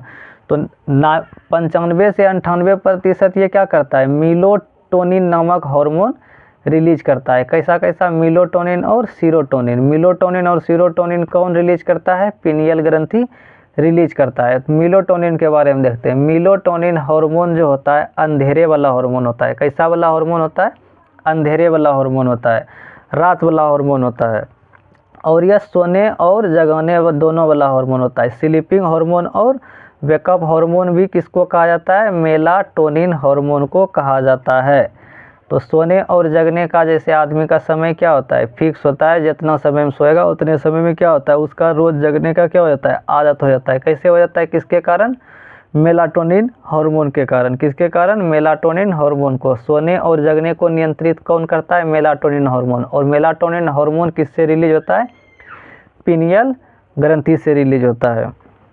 तो मेलाटोनिन हार्मोन यह मेलानिन पिगमेंट की मात्रा पर भी संतुलन बनाए रखता है। मेलानिन पिगमेंट शब्द जहाँ पे आ गया समझ जाना है ये किससे रिलेटेड है, कलर से रिलेटेड है। किससे रिलेटेड है, कलर से रिलेटेड है।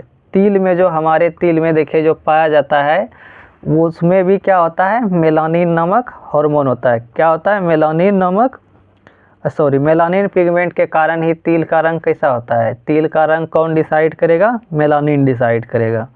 ठीक है, और इसको संतुलित बना के रखता है हमारा मेलाटोनिन हार्मोन। कौन संतुलित करके रखता है, मेलाटोनिन हार्मोन। तो मेलाटोनिन हार्मोन किससे रिलीज हुआ, पिनियल कार्य ग्रंथि से। रात में यह रात वाला हार्मोन है। जैसे हम सो जाते हैं तो कब सोते हैं, रात में सोते हैं। तो सोने में भी यही हार्मोन हेल्प करता है और जागने में भी यही हार्मोन हेल्प करता है। अब चलते हैं इससे आगे चलते हैं पिनियल ग्रंथि में। देखिए पिनियल ग्रंथि से दो तरह का हार्मोन निकलता है, एक होता है मेलाटोनिन और दूसरा होता है सीरोटोनिन। तो सीरोटोनिन अच्छा मूड वाला हार्मोन है, तो मूड को अच्छा बनाने का कौन काम करता है, सीरोटोनिन। अच्छा मूड बनाने मतलब यह यदि ज़्यादा हो गया तो मूड अच्छा हो जाता है और यदि कम हो गया तो मूड क्या हो जाता है, ख़राब हो जाता है। तो अच्छा मूड और ख़राब मूड बनाने का जिम्मेवारी किस हार्मोन पे होता है, सीरोटोनिन नामक हार्मोन पे होता है। किस पे होता है, सीरोटोनिन नामक हार्मोन के कारण होता है। तो सीरोटोनिन और मेलाटोनिन ये दोनों कौन रिलीज करता है, पिनियल ग्रंथि से रिलीज होता है। ये किससे संबंधित है, हमारे मूड से संबंधित कौन है, सीरोटोनिन हार्मोन। और नींद से संबंधित कौन है, नींद से संबंधित है मेलाटोनिन हार्मोन। यदि मेलाटोनिन हार्मोन कम हो जाए तो आदमी को क्या हो जाता है, अनिद्रा का शिकार हो जाता है, उसको नींद नहीं आने लगता है। किसके कारण, मेलाटोनिन हार्मोन जब कम रिलीज होता है तो आदमी को क्या होता है, नींद नहीं आने लगता है। ठीक है, तो चलिए अब इससे आगे बढ़ते हैं। क्या देख लिए हम लोग, पिनियल ग्रंथि देख लिए। अब पिनियल ग्रंथि के बाद हम लोग मस्तिष्क में देख रहे हैं एकदम उल्टा। पिनियल के बाद पढ़ेंगे पिट्यूटरी, पिट्यूटरी के बाद पढ़ेंगे हम लोग हाइपोथैलेमस, पिट्यूटरी के बाद पढ़ेंगे हाइपोथैलेमस। तो हम लोग यहाँ से थोड़ा सा देख लेते हैं, चूँकि ब्रेन वाला जो पार्ट है वो बहुत ही इम्पोर्टेंट होता है। तो पिनियल ग्रंथि क्या करता है, दो तरह का हार्मोन रिलीज करता है। कई तरह का हार्मोन रिलीज करता है, दो तरह का हार्मोन रिलीज करता है। कौन कौन, मेलाटोनिन और सीरोटोनिन। मेलाटोनिन क्या करता है, नींद सोने और जागने के लिए कौन रिस्पॉन्सिबल है, मेलाटोनिन। और अच्छा और ख़राब मूड के लिए कौन रिस्पॉन्सिबल है, सीरोटोनिन। जब मेलाटोनिन कम हो जाता है तो आदमी को क्या हो जाता है, अनिद्रा हो जाता है। क्या हो जाता है, अनिद्रा हो जाता है। इसीलिए पिनियल ग्रंथि को क्या कहा जाता है, जैविक घड़ी कहा जाता है। हमारे शरीर का जैविक घड़ी कौन है, पिनियल ग्रंथि। अब इसके बाद हम लोग देखेंगे पिट्यूटरी ग्लैंड।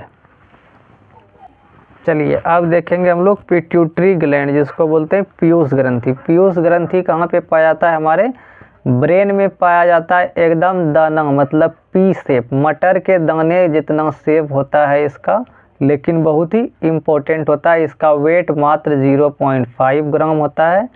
और ये क्या करता है, हमारे मस्तिष्क के अग्रभाग और पश्च भाग दोनों जगह पाया जाता है। अग्रभाग में भी और पश्च भाग में पाया जाता है। अग्रभाग और पश्च भाग के बीच में पाया जाता है एकदम।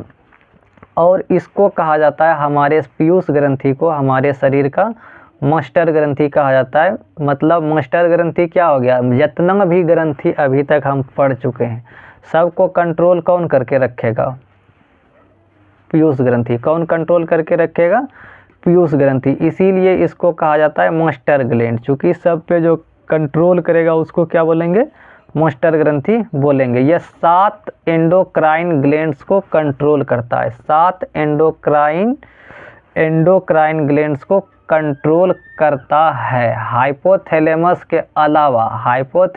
के अलावा जितना भी ग्रंथि हमारे शरीर में पाया जाता है उस सब ग्रंथि को कौन कंट्रोल करके रखता है, पीयूष ग्रंथि। और इसका आकार मटर के दाने जितना होता है और यह अग्रभाग और पश्च भाग में पाया जाता है। एंटीरियर पार्ट और पोस्टीरियर पार्ट में पाया जाता है। एंटीरियर और सबसे पहले देखते हैं anterior pituitary hormone. Anterior pituitary hormone, anterior मतलब अग्रभाग में जो पाया जाएगा, इसीलिए बोलेंगे इंटीरियर पिट्यूटरी हार्मोन। तो इसमें पाया जाएगा जीएच हार्मोन। कैसा हार्मोन पाया जाता है? जीएच हार्मोन मतलब ग्रोथ हार्मोन। जीएच हार्मोन मतलब ग्रोथ हार्मोन, और या फिर इसको एचएच हार्मोन भी कहा जाएगा, हाइट हार्मोन मतलब वृद्धि हार्मोन। और लंबाई देने का काम कौन करेगा? पीयूष ग्रंथि से निकला हुआ हार्मोन जो ग्रोथ हार्मोन और हाइट हार्मोन है, यही करेगा। और हाइपोसेक्रेशन के मतलब कम हो गया, हाइपोसेक्रेशन मतलब कम हो गया। जीएच हार्मोन यदि कम हो गया, डाउन हो गया, कम सेक्रेशन मतलब इसका स्रावन क्या हुआ, कम निकला हमारे शरीर में, तो इससे आदमी क्या हो जाता है? बौनापन का शिकार हो जाता है। उसका हाइट में ग्रोथ नहीं होता है, हाइट में ग्रोथ नहीं होता है। लेकिन यदि ये ज़्यादा शरीर में ज़्यादा जीएच हार्मोन निकल गया तो इससे क्या हो जाता है? भीमकाय मतलब लंबा हो जाता है आदमी, ज़्यादा हो जाता है, ज़्यादा वृद्धि हो जाता है, जिसको बोलते हैं भीमकाय बोलते हैं। और दूसरा इसी के कारण हो जाता है, किसी एक ऑर्गन की एक्सेस ग्रोथ हो जाती है। मतलब हमारे शरीर का कोई एक ऐसा बॉडी पार्ट होगा जो कि हद से ज़्यादा बढ़ जाता है। किसके कारण? Hyper secretion of GH hormone मतलब जीएच हार्मोन में और एचएच हार्मोन अधिक निकलने के कारण क्या हो जाता है? हमारे शरीर का कोई अंग क्या हो जाता है? हद से ज़्यादा बढ़ जाता है। चलिए अब चलते हैं इससे आगे। इसके बाद इसी से निकलता है, पिट्यूटरी ग्लैंड से ही निकलता है। पिट्यूटरी ग्लैंड में कहाँ से? पिट्यूटरी ग्लैंड में अग्रभाग में एंटीरियर पिट्यूटरी हार्मोन से ही निकलता है। सबसे पहला निकला जीएच, इसके बाद निकलता है पीएच हार्मोन, जिसको बोलते हैं प्रोलैक्टिन हार्मोन। प्रोलैक्टिन हार्मोन यह पुरुषों में नहीं, यह किस में पाया जाता है? फीमेल्स में पाया जाता है। प्रोलैक्टिन हार्मोन, प्रोलैक्टिन हार्मोन किस में पाया जाएगा? फीमेल्स में पाया जाता है। और यह हार्मोन दूध बनाने में सहायक होता है। किस में सहायक होता है? दूध बनाने में सहायक होता है। और दूध बनने की क्रिया को क्या कहा जाता है? क्लोरटम कहा जाता है। क्या बोला जाता है? क्लोरटम। तो यह किस में पाया जाएगा? प्रोलैक्टिन हार्मोन फीमेल्स में पाया जाता है। इसके बाद तीसरा जो होता है, तीसरा और चौथा, ये तीसरा और चौथा हमारे पीयूष ग्रंथि पिट्यूटरी ग्लैंड के द्वारा जो निकलने वाला जो हार्मोन है, पिट्यूटरी ग्लैंड में भी कहाँ में? अग्रभाग में। कहाँ भाग में? अग्रभाग। एंटीरियर पिट्यूटरी हार्मोन में तीसरा और चौथा ये है रिप्रोडक्टिव हार्मोन है, जिसको बोलते हैं ल्यूनाइजिंग हार्मोन, एलएच हार्मोन। ल्यूनाइजिंग हार्मोन यह एक रिप्रोडक्टिव हार्मोन है और प्रजनन में सहायक हार्मोन है। और यह मेल में टेस्टोस्टेरोन के स्रावन को बढ़ाता है और फीमेल में ओव्यूलेशन करवाता है, मतलब अंडोत्सर्जन के लिए। और टेस्टोस्टेरोन के स्रावन के लिए कौन जिम्मेवार है? ल्यूनाइजिंग हार्मोन। और ये किस में पाया जाता है? पिट्यूटरी ग्लैंड इसके लिए जिम्मेवार होता है। इसके बाद आता है FSH hormone, follicle stimulating hormone. Follicle stimulating hormone यह भी जनन में सहायक होता है। यह मेल में शुक्राणु कोशिका में बनाने में सहायक कौन होगा? फॉलिकल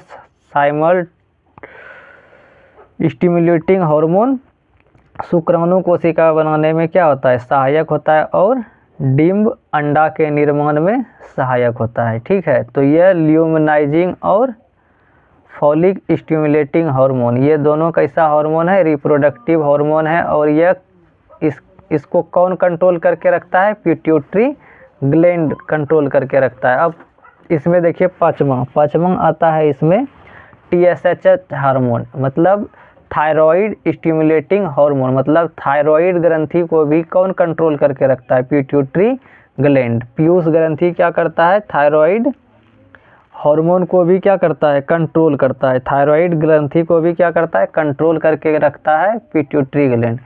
तो थायराइड ग्रंथि को मैसेज भेजता है। थायराइड ग्रंथि को क्या करता है? मैसेज भेजता है। किसके माध्यम से? टीएसएच हार्मोन के माध्यम से। इसके बाद छठा हार्मोन निकलता है पिट्यूटरी ग्लैंड से, MSH हार्मोन, जिसको बोला जाता है मेलेनोसाइट स्टिमुलेटिंग हार्मोन। तो मेलानिन जो कोशिका में पाया जा रहा था, मेलानिन सेल और पीनियल ग्रंथि, मेलानिन सेल और पीनियल ग्रंथि जिसको बोलते थे मेटाटोनिन हार्मोन। मेलानिन और मेटाटोनिन, मेलानिन सेल और मेटानिन सेल, ये किसके माध्यम से मैसेज भेजेगा? MSH हार्मोन के माध्यम से मैसेज भेजता है। सातवां आता है ACTH हार्मोन। ACTH हार्मोन मतलब एड्रीनल ग्लैंड ग्रंथि, मतलब एड्रीनल ग्रंथि को भी कौन कंट्रोल करके रखेगा? Pituitary gland. जब इसको कंट्रोल करना रहेगा तो हमारे पिट्यूटरी ग्लैंड से कैसा हार्मोन निकलेगा? ACTH hormone. इसके बाद होता है GCTH, गैनेटोकार्टिकोट्रोपिन हार्मोन। गैनेटोकार्टिकोट्रोपिन हार्मोन ये क्या करता है? एक लैंगिक जनन ग्रंथि है, इसको भी कौन कंट्रोल करके रखेगा? Pituitary gland. तो टोटल 7 तरह के, टोटल कई तरह का? 7 तरह का जो ग्रंथि होता है, इसको हाइपोथैलेमस के अलावा जितना भी हमारे शरीर में ग्रंथि पाया जाता है, इसको सब को कंट्रोल करके कौन रखा है? Pituitary gland. कौन कंट्रोल करके रखा है? Pituitary gland. पिट्यूटरी से ग्लैंड को एंटीरियर पार्ट से बनने वाले हार्मोन, पिट्यूटरी का जो एंटीरियर वाला पार्ट है, इससे total flat MPG, flat MPG मतलब FSH, LH, ACH, TSH, MSH, PH, GH और GCTH, ये टोटल 8 तरह का हार्मोन कहाँ से निकलता है? पिट्यूटरी ग्लैंड के एंटीरियर पार्ट से निकलता है। ये इसका ट्रिक है, फ्लैट MPG। इसके बाद आगे बढ़ते हैं। आगे बढ़ेंगे तो अब हम लोग एंटीरियर पढ़ लिए, अब हम लोग देखेंगे पोस्टीरियर पिट्यूटरी ग्लैंड, पश्च पीयूष भाग। इससे भी 2 तरह का हार्मोन निकलता है, एक निकलता है ऑक्सीटोसिन और दूसरा निकलता है ADH, एंटी डायूरेटिक हार्मोन और ऑक्सीटोसिन हार्मोन। ऑक्सीटोसिन हार्मोन के बारे में पहले हम लोग देख लेते हैं। ऑक्सीटोसिन हार्मोन महिलाओं में क्या होता है? ज़्यादा मात्रा में बनता है और ऑक्सीटोसिन हार्मोन बच्चे को जन्म देने में सहायक होता है। बच्चे को जन्म देने में कैसे सहायक होता है? तो गर्भाशय की मांसपेशियों में क्या करता है? सिकुड़न पैदा करता है, जिससे डिलीवरी में कम दर्द होता है। ये किस हार्मोन के कारण होता है? ऑक्सीटोसिन हार्मोन के कारण। इसके बाद आता है दूध बाहर निकालने में सहायक कौन होता है? Oxytocin hormone. बच्चों के प्रति जो माँ का प्रेम होता है, उसके लिए भी कौन रिस्पॉन्सिबल है? Oxytocin hormone. और प्रसव पीड़ा को कम करने का काम कौन करता है? Oxytocin hormone. तो ऑक्सीटोसिन हार्मोन सिर्फ किस में पाया जाएगा? फीमेल में क्या होता है? यह ज़्यादा पाया जाता है। इसके बाद देखेंगे पश्च पीयूष भाग से निकलता है ADH hormone, anti diuretic hormone. इसको बोला जाता है वासोप्रोसिन, वासोप्रोसिन हार्मोन। ADH या फिर इसी को बोला जाता है वासोप्रोसिन हार्मोन। वासोप्रोसिन हार्मोन में क्या होता है? वाटर बैलेंसिंग इन यूरिन, मतलब हमारे मूत्र में जो पानी की मात्रा को संतुलित बनाए रखने में कौन सहायक होता है? ADH hormone, anti diuretic hormone. और यदि अल्कोहल यदि हम ज़्यादा पी लेते हैं, ज़्यादा शराब पीने से क्या होता है? ADH का संतुलन क्या होता है? बिगड़ जाता है। इस कंडीशन को पॉलीयूरेमिक एक्सेस यूरिन कहा जाता है। ज़्यादा शराब पीने से पिट्यूटरी ग्लैंड क्या होने लगता है? ये अपना संतुलन खो देता है। इसीलिए जब आदमी शराब पी कर आता है तो वो अपने कंट्रोल से क्या हो जाता है? बाहर हो जाता है। क्योंकि टोटल ग्लैंड का जो मतलब पीयूष ग्रंथि क्या कर रहा है? हमारे शरीर में जितना ग्रंथि है सबको संतुलित कर रहा है। लेकिन हम जब दारू पी के आते हैं या फिर शराब पी के आते हैं तो हमारा डायरेक्ट असर कहाँ पे होता है? पिट्यूटरी ग्लैंड पे होता है, जिसके कारण हमारे शरीर की सारी ग्रंथियाँ ढंग से काम नहीं कर पाती। इसीलिए दारू पिया हुआ आदमी अपना संतुलन क्या होता है? खो देता है। और क्या होता है इससे? डायबिटीज़ इंसिप्लिन, मतलब मूत्र में रोग भी इसी के खराब होने के कारण होता है। और शुगर लेवल ज़्यादा, यूरिन ज़्यादा, शुगर, मूत्र में ग्लूकोज की उपस्थिति भी क्या होता है? बिगड़ जाता है। और क्या होता है? हंगर हार्मोन, भूख लगने वाला जो हार्मोन होता है उसको बोलते हैं ग्रेलिन हार्मोन, और दूसरा होता है लेप्टिन हार्मोन। ग्रेलिन और लेप्टिन, यह भूख लगाने वाला हार्मोन है। आगे देखते हैं हार्मोन के बारे में और आगे देखते हैं। पिट्यूटरी हो गया यहाँ पे ख़त्म। अब हम देखेंगे बहुत ही इम्पोर्टेंट ब्रेन का हाइपोथैलेमस। हाइपोथैलेमस क्या करता है, देखिए हाइपोथैलेमस को मास्टर का मास्टर कहा जाता है। पिट्यूटरी क्या कर रहा था, सबको कंट्रोल कर रहा था, लेकिन इस पिट्यूटरी को भी कंट्रोल करने वाला एक ग्रंथि हमारे ब्रेन में पाया जाता है जिसको बोलते हैं हाइपोथैलेमस। क्या बोलते हैं, हाइपोथैलेमस। तो हाइपोथैलेमस कहाँ पे पाया जाएगा, हमारे ब्रेन में पाया जाता है। और इसके बारे में क्या कहा जाता है, सुपर मास्टर ग्लैंड इसको कहा जाता है। हाइपोथैलेमस को super master gland, master of master, इसी को हेड मास्टर है। मतलब पिट्यूटरी ग्लैंड को भी कंट्रोल कौन कर रहा है, हाइपोथैलेमस कर रहा है। इसीलिए हाइपोथैलेमस को मास्टर का मास्टर हार्मोन कहा जाता है। और इससे क्या क्या निकलता है, PRH निकलता है, मतलब prolactin releasing hormone. Prolactin releasing hormone यह किससे निकलता है, पिट्यूटरी। ये प्रोलैक्टिन हार्मोन कहाँ जाएगा, सबसे पहले पिट्यूटरी ग्लैंड। मतलब हाइपोथैलेमस से जितना भी हार्मोन निकलेगा वो सबसे पहले कहाँ जाएगा, पिट्यूटरी ग्लैंड को मैसेज करेगा। तो पिट्यूटरी ग्लैंड को ये मैसेज करेगा और ये PH प्रोलैक्टिन हार्मोन बनाता है। क्या करता है, प्रोलैक्टिन हार्मोन बनाता है। PRH हार्मोन कहाँ गया, पिट्यूटरी ग्लैंड, और पिट्यूटरी ग्लैंड क्या करता है, प्रोलैक्टिन हार्मोन बनाता है। इसके बाद दूसरा होता है प्रोलैक्टिन इनहिबिटिंग हार्मोन, मतलब बंद करना। इसके बाद तीसरा काम है CRH, मतलब कॉर्टिको रिलीजिंग हार्मोन। ये भी कहाँ जाएगा, पिट्यूटरी ग्लैंड में जाएगा और ये बनाएगा ACTH। इसके बाद आएगा CIH, कॉर्टिको इनहिबिटिंग हार्मोन। ये भी कहाँ पे बनेगा, हाइपोथैलेमस में। इसके बाद GnRH, गोनेडोट्रोपिन रिलीजिंग हार्मोन। ये भी मैसेज किसको करेगा, पिट्यूटरी ग्लैंड को, और ये क्या करेगा, LH हार्मोन बनाएगा। क्या बनाएगा, LH हार्मोन। LH हार्मोन को क्या बोले थे हम लोग,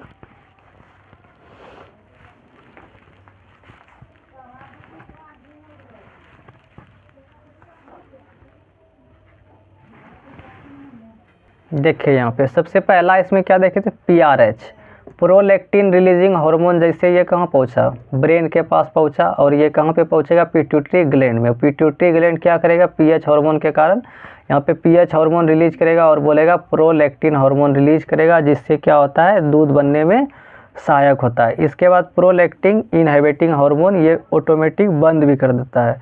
इसके बाद आता है CRH। क्या आता है, CRH। CRH भी कहा जाता है कॉर्टिको रिलीजिंग हार्मोन है, जो कि पिट्यूटरी ग्लैंड को मैसेज भेजेगा और ये बनाएगा ACTH हार्मोन। इसके बाद आता है CIH, कॉर्टिको इनहिबिटिंग हार्मोन। इसके बाद पांचवा आता है GnRH, गोनिडोट्रोपिन रिलीजिंग हार्मोन। ये भी भेजेगा पिट्यूटरी ग्लैंड को मैसेज और ये भी बना देगा LH हार्मोन। क्या बना देता है, ये LH हार्मोन बना देता है।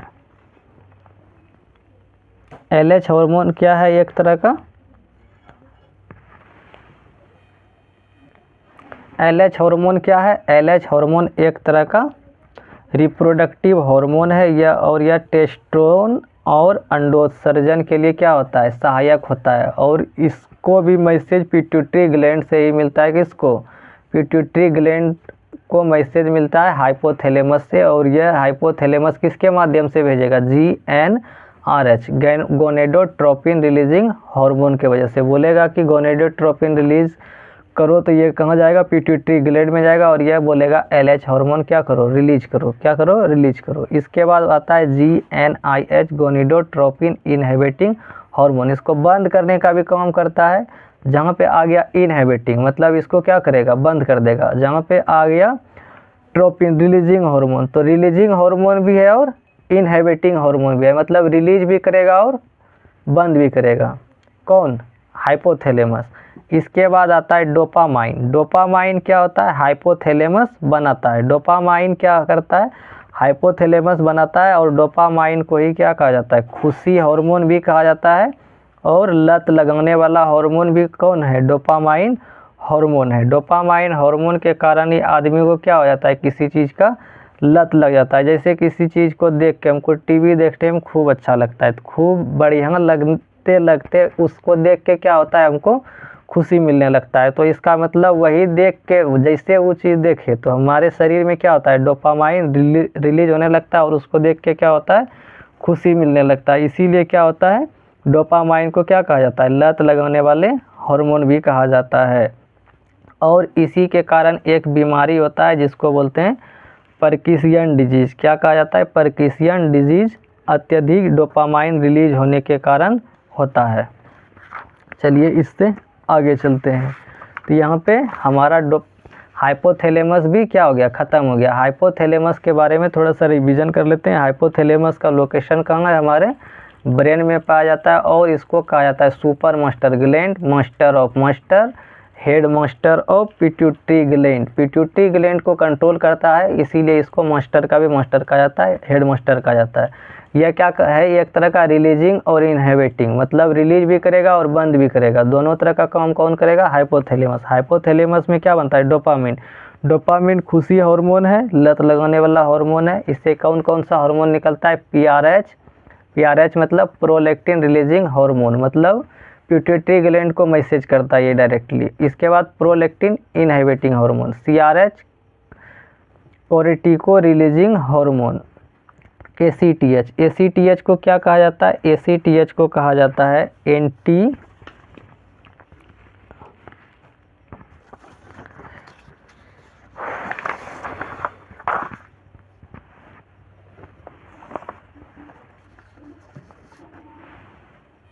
एसीटीएच को क्या कहा जाता है, एसीटीएच को कहा जाता है एड्रीनोकोर्टिकोट्रोपिन हार्मोन। और ये क्या होता है, एड्रीनल ग्रंथि में पाया जाता है। कहाँ पे पाया जाता है, एड्रीनल ग्रंथि। इसके आगे हम एड्रीनल ग्रंथि के बारे में भी देखेंगे। और क्या पाया जाता है इसमें, जीएनआरएच गोनेडोट्रोपिन रिलीजिंग हार्मोन, जिसमें पाया जाता है एलएच हार्मोन। क्या पाया जाता है, एलएच हार्मोन। एलएच हार्मोन को कहा जाता है ल्यूटिनाइजिंग हार्मोन, ल्यूटिनाइजिंग हार्मोन।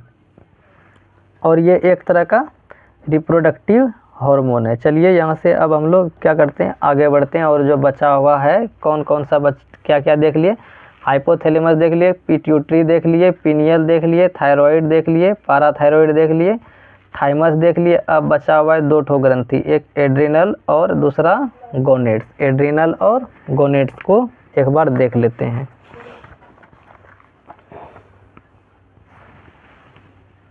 चलिए अब देख लेते हैं हम लोग एड्रिनल ग्रंथि के बारे में। एड्रिनल ग्लैंड्स जिसको बोला जाता है अधिवृक्क ग्रंथि, ये कहाँ पे पाया जाता है, वृक्क के ऊपर में पाया जाता है, किडनी के ऊपर पाया जाता है एड्रिनल ग्रंथि।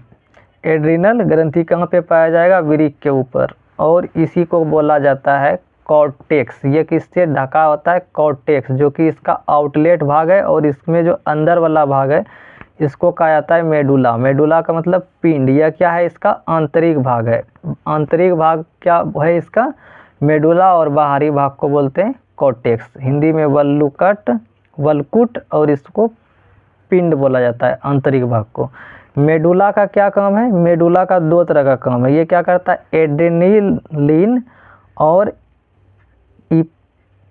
इपिनेफ्रोन, एड्रेनलिन और इपिनेफ्रोन। और दूसरा काम है इसका नोर एड्रेनलिन और नोर एपिनेफ्रिन नामक हार्मोन क्या करता है, रिलीज करता है मेडुला। और यह क्या है, एक आपातकालीन हार्मोन है। कैसा हार्मोन है, आपातकालीन हार्मोन है। कौन कौन, एड्रेनलिन और नोर एड्रेनलिन, एपिनेफ्रोन और नोर एपिनेफ्रोन। ये क्या है, एक आपातकालीन हार्मोन है। मतलब जब हमको डर तो हमेशा बार बार नहीं लगता है, आपातकालीन स्थिति में ही क्या लगता है, डर लगता है। तो डर वाला हार्मोन कहाँ से निकलता है, एड्रिनल ग्लैंड से निकलता है। और किस भाग से निकलता है, मेड्यूला नामक भाग से निकलता है। इसको आपातकालीन हार्मोन कहा जाता है। जब हम डरते हैं, जब हम लड़ते हैं और जब हम उड़ते हैं, तो ये तीन तरह का काम किसके कारण होता है, एड्रेनलिन हार्मोन और नोर एड्रेनलिन हार्मोन, एपिनेफ्रोन और नोर एपिनेफ्रोन के कारण होता है। तो 3F ग्लैंड मतलब डू और डाई ग्लैंड, करो या मरो वाला ग्लैंड किसको कहा जाता है, एड्रिनल ग्रंथि को कहा जाता है। यह क्या है, एक जैविक परिवर्तन के लिए कौन उत्तरदायी होता है, बायोलॉजिकल चेंज। मतलब हार्ट बीट क्या हो जाता है, जैविक परिवर्तन क्या हुआ, जैसे हार्ट बीट क्या हो गया, फास्ट हो गया, मतलब हृदय का जो गति होता है, धड़कन क्या हो गया, बढ़ गया। रिस्पायरेशन रेट क्या हो जाता है, डर के कारण क्या हो जाता है, फास्ट हो जाता है। लार का कम रिलीज होना भी किसके कारण होता है, इसी एड्रेनलिन ग्रंथि के कारण। रोंगटा खड़ा हो जाना, शरीर में जो हमारा रोआंग होता है वो भी क्या होता है, खड़ा हो जाता है, बीपी हाई इसी के कारण होता है। और कपकपी भी इसी के कारण होता है, एड्रेनलिन ग्लैंड्स के कारण। इसके बाद पढ़ेंगे हम लोग इसका जो एड्रेनलिन ग्रंथि का बाहर वाला भाग होता है, इसको बोलते हैं कॉर्टेक्स वल्कुट नामक, इसको बोलते हैं आउटलेट भाग। ये क्या करता है, ग्लूकोकॉर्टिकोइड्स और दूसरा होता है मिनरलोकॉर्टिकोइड्स और एंड्रोजन, ये 3 तरह का हार्मोन क्या करता है, ये रिलीज करता है। कौन कौन सा, ग्लूकोकॉर्टिकोइड्स और मिनरलोकॉर्टिकोइड्स और एंड्रोजन नामक हार्मोन क्या करता है, रिलीज करता है। और ये सब जो हमारा यहाँ पे है ग्लूको में क्या लगा हुआ है, ग्लूकोज लगा हुआ है, क्या लगा हुआ है, ग्लूकोज। ये भी क्या करता है, हमारे शर्करा पर नियंत्रण करता है और तनाव पर भी नियंत्रण कौन करता है, ग्लूकोकॉर्टिकोइड्स। ग्लूको को 2 भाग में पढ़ेंगे,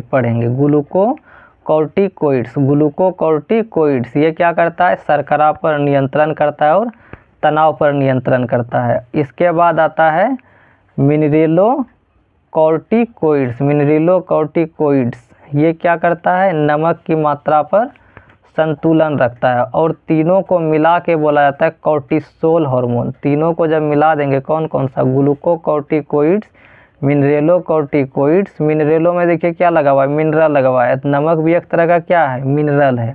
और ग्लूको में क्या लगा हुआ है, ग्लूको में ग्लूकोज लगा हुआ है, मतलब ये शर्करा पर नियंत्रण रखेगा। और मिनरलों में लगा हुआ है, नमक पर नियंत्रण रखेगा।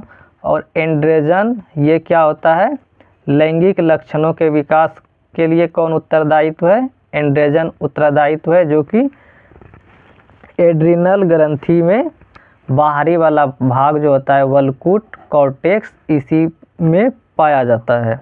और यह 4S कंट्रोल रेगुलेट करती है, 4S कंट्रोल रेगुलेट करती है। 4S बोले तो एक S को क्या हुआ, शुगर लेवल कंट्रोल, एक S हो गया स्ट्रेस लेवल कंट्रोल, और एक हो गया साल्ट रेगुलेटिंग कंट्रोल, और एक हो गया सेक्सुअल कैरेक्टर्स डेवलप। ये 3-4S को कंट्रोल करके कौन रखता है, एड्रिनल हार्मोन। इसके बाद आता है गोनेड्स बोले तो अगला आता है, गोनेड्स क्या है, हमारा एक ग्रंथि है, एक लैंगिक जनन ग्रंथि है। और यह क्या होता है, गोनेड्स के बारे में देख लेते हैं। यह एक रिप्रोडक्टिव ग्लैंड्स है और यह आंत के नीचे पाया जाता है। और यह एक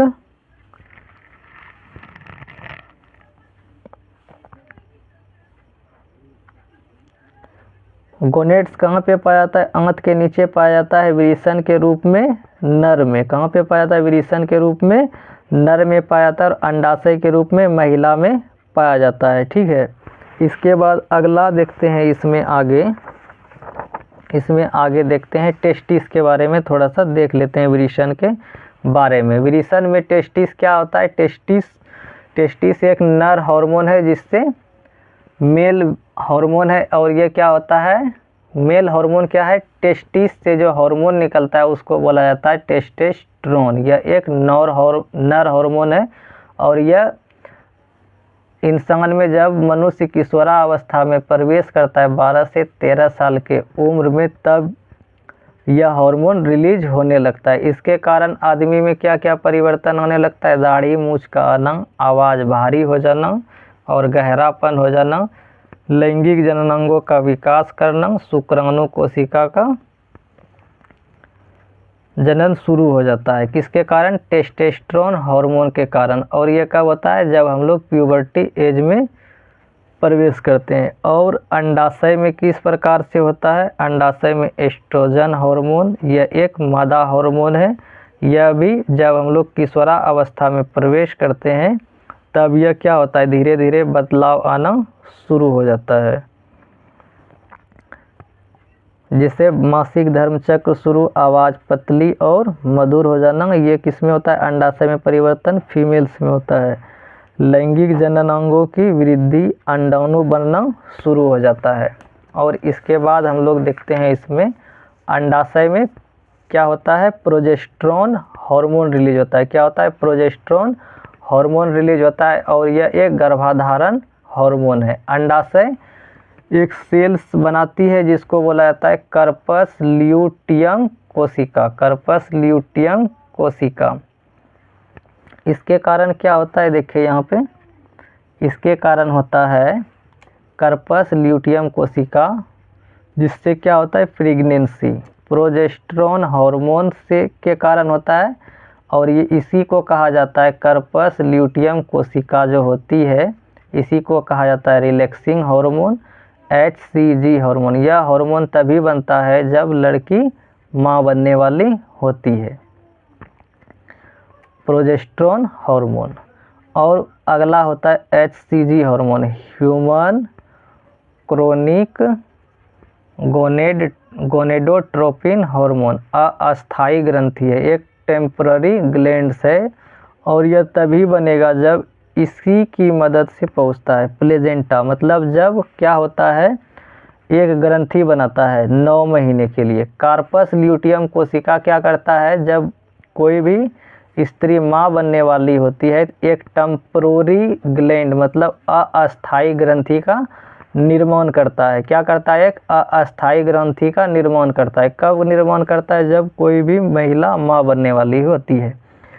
और यह किस रूप में पाया जाता है? एक प्लेजेंटा के रूप में। किसके रूप में पाया जाता है? प्लेजेंटा के रूप में पाया जाता है। और इसी की मदद से जब बच्चा माँ के गर्भ में होता है तो इसी के मदद से उसको खून, पानी और विटामिन क्या होता है? मिलता है। और इसे प्लेजेंटा में 2 आर्टरी तथा 1 वेन्स होता है। प्लेजेंटा में क्या होता है? 2 धमनी पाया जाता है और 1 सिरा पाया जाता है। और यह एक अस्थायी हार्मोन है। जब बच्चा जन्म ले लेता है तब यह ग्रंथि क्या हो जाता है? इसको काट के हटा दिया जाता है। इसीलिए इसको टेम्पररी हार्मोन टेम्पररी ग्लैंड कहा जाता है, अस्थायी ग्रंथि कहा जाता है। तो यहाँ से हमारा टोटल ग्रंथि वाला चैप्टर क्या हो गया? इंडोक्राइन सिस्टम का क्या हो गया? ख़त्म हो गया। अब यहाँ से हम लोग इसके बारे में कुछ क्वेश्चन देख लेते हैं। क्या देख लेते हैं? क्वेश्चन। देखिए यहाँ पे, मधुमेह रोग इंसुलिन की कमी से होता है। मधुमेह रोग किसके कारण होता है? इंसुलिन की कमी से होता है। इसी को कहा जाता है डायबिटीज़। डायबिटीज़ किसके कारण होता है? इंसुलिन की कमी के कारण होता है। और इंसुलिन में जो इंसुलिन बनने में सहायक होता है जिंक, प्रोटीन और बीटा सेल। इसके बाद अंतःस्रावी ग्रंथि नहीं है। लार क्या है? लार ग्रंथि जो है यह एक अंतःस्रावी ग्रंथि नहीं है। एस्ट्रोजन फीमेल हार्मोन है। एस्ट्रोजन क्या है? एक फीमेल हार्मोन है, एक डिंब ग्रंथि हार्मोन है। थायरोक्सिन हार्मोन बनाने में सहायक खनिज कौन है? थायरोक्सिन हार्मोन बनाने में सहायक खनिज है आयोडीन। और यह थायरोक्सिन हार्मोन कहाँ पे बनता है? थायराइड ग्लैंड्स में बनता है।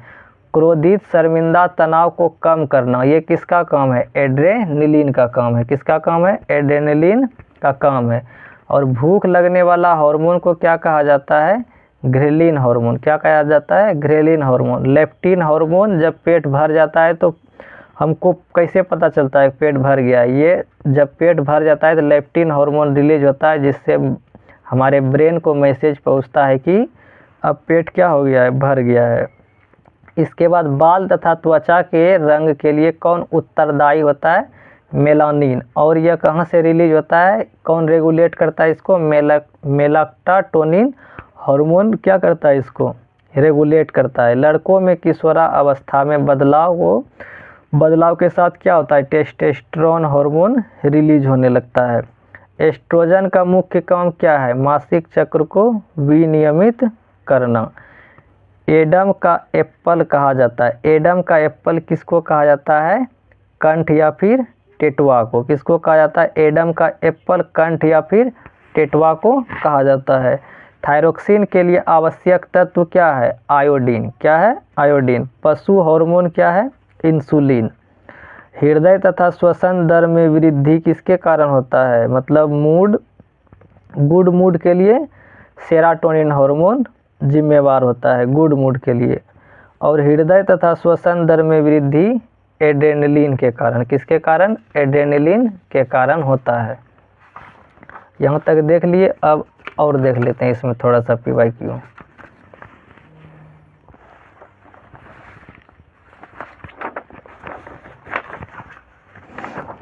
इसके बाद 14 नंबर होता है एस्ट्रोजन क्या है? एक फीमेल रिप्रोडक्टिव हार्मोन है। एस्ट्रोजन भी क्या है? एक फीमेल रिप्रोडक्टिव हार्मोन है। वृद्धि हार्मोन क्या है? पिट्यूटरी ग्रंथि का अग्रभाग। ग्रंथि का अग्रभाग, पिट्यूटरी ग्रंथि का अग्रभाग किसके लिए जिम्मेवार है? वृद्धि हार्मोन के लिए, जिसमें हम लोग पढ़े थे GH हार्मोन, ग्रोथ हार्मोन। रक्त शर्करा को नियंत्रित कौन करता है? इंसुलिन करता है। कौन करता है? इंसुलिन। इंसुलिन का काम यह नियंत्रित करता है कि शरीर में ग्लूकोज और वसा का उपयोग और भंडारण कैसे करना है। इसके बाद 18 नंबर में आता है अंतःस्रावी ग्रंथि नहीं है। लार ग्रंथि क्या है? एक अंतःस्रावी ग्रंथि नहीं है। हार्मोन सामान्यतः उपस्थित रहता है। मतलब जीवाणु में क्या होता है? किसी भी तरह का हार्मोन नहीं पाया जाता है। RBC उत्पादन में बढ़ावा करने वाला, RBC उत्पादन में बढ़ावा करने वाला एक गुणसूत्र है, एक क्रोमोसोम है। हार्मोन एरिथ्रोपाइटिन जो कि किडनी में बनता है। कहाँ पे बनता है? किडनी में बनता है। वृषण द्वारा मुक्त हार्मोन टेस्टोस्टेरोन दूध बनाने की प्रक्रिया को उत्तेजित करता है। प्रोलैक्टिन कौन करता है? प्रोलैक्टिन ही क्या करता है? दूध बनाने के लिए उत्तेजित करता है। पुरस्थ ग्रंथि से होने वाला स्रवण यूरेथेरा। पीयूष ग्रंथि कहाँ होती है? हमारे खोपड़ी के अंदर होती है। एंजाइम नहीं है। इंसुलिन क्या है? एक एंजाइम नहीं है। प्रोटीन एंजाइम क्या होता है? एक जैविक उत्प्रेरक है जो कि प्रोटीन से बना होता है। ठीक। और क्या है? मादा हार्मोन एस्ट्रोजन अंडाशय द्वारा स्रावित होता है। मादा हार्मोन में जो एस्ट्रोजन है वो किसके द्वारा होता है?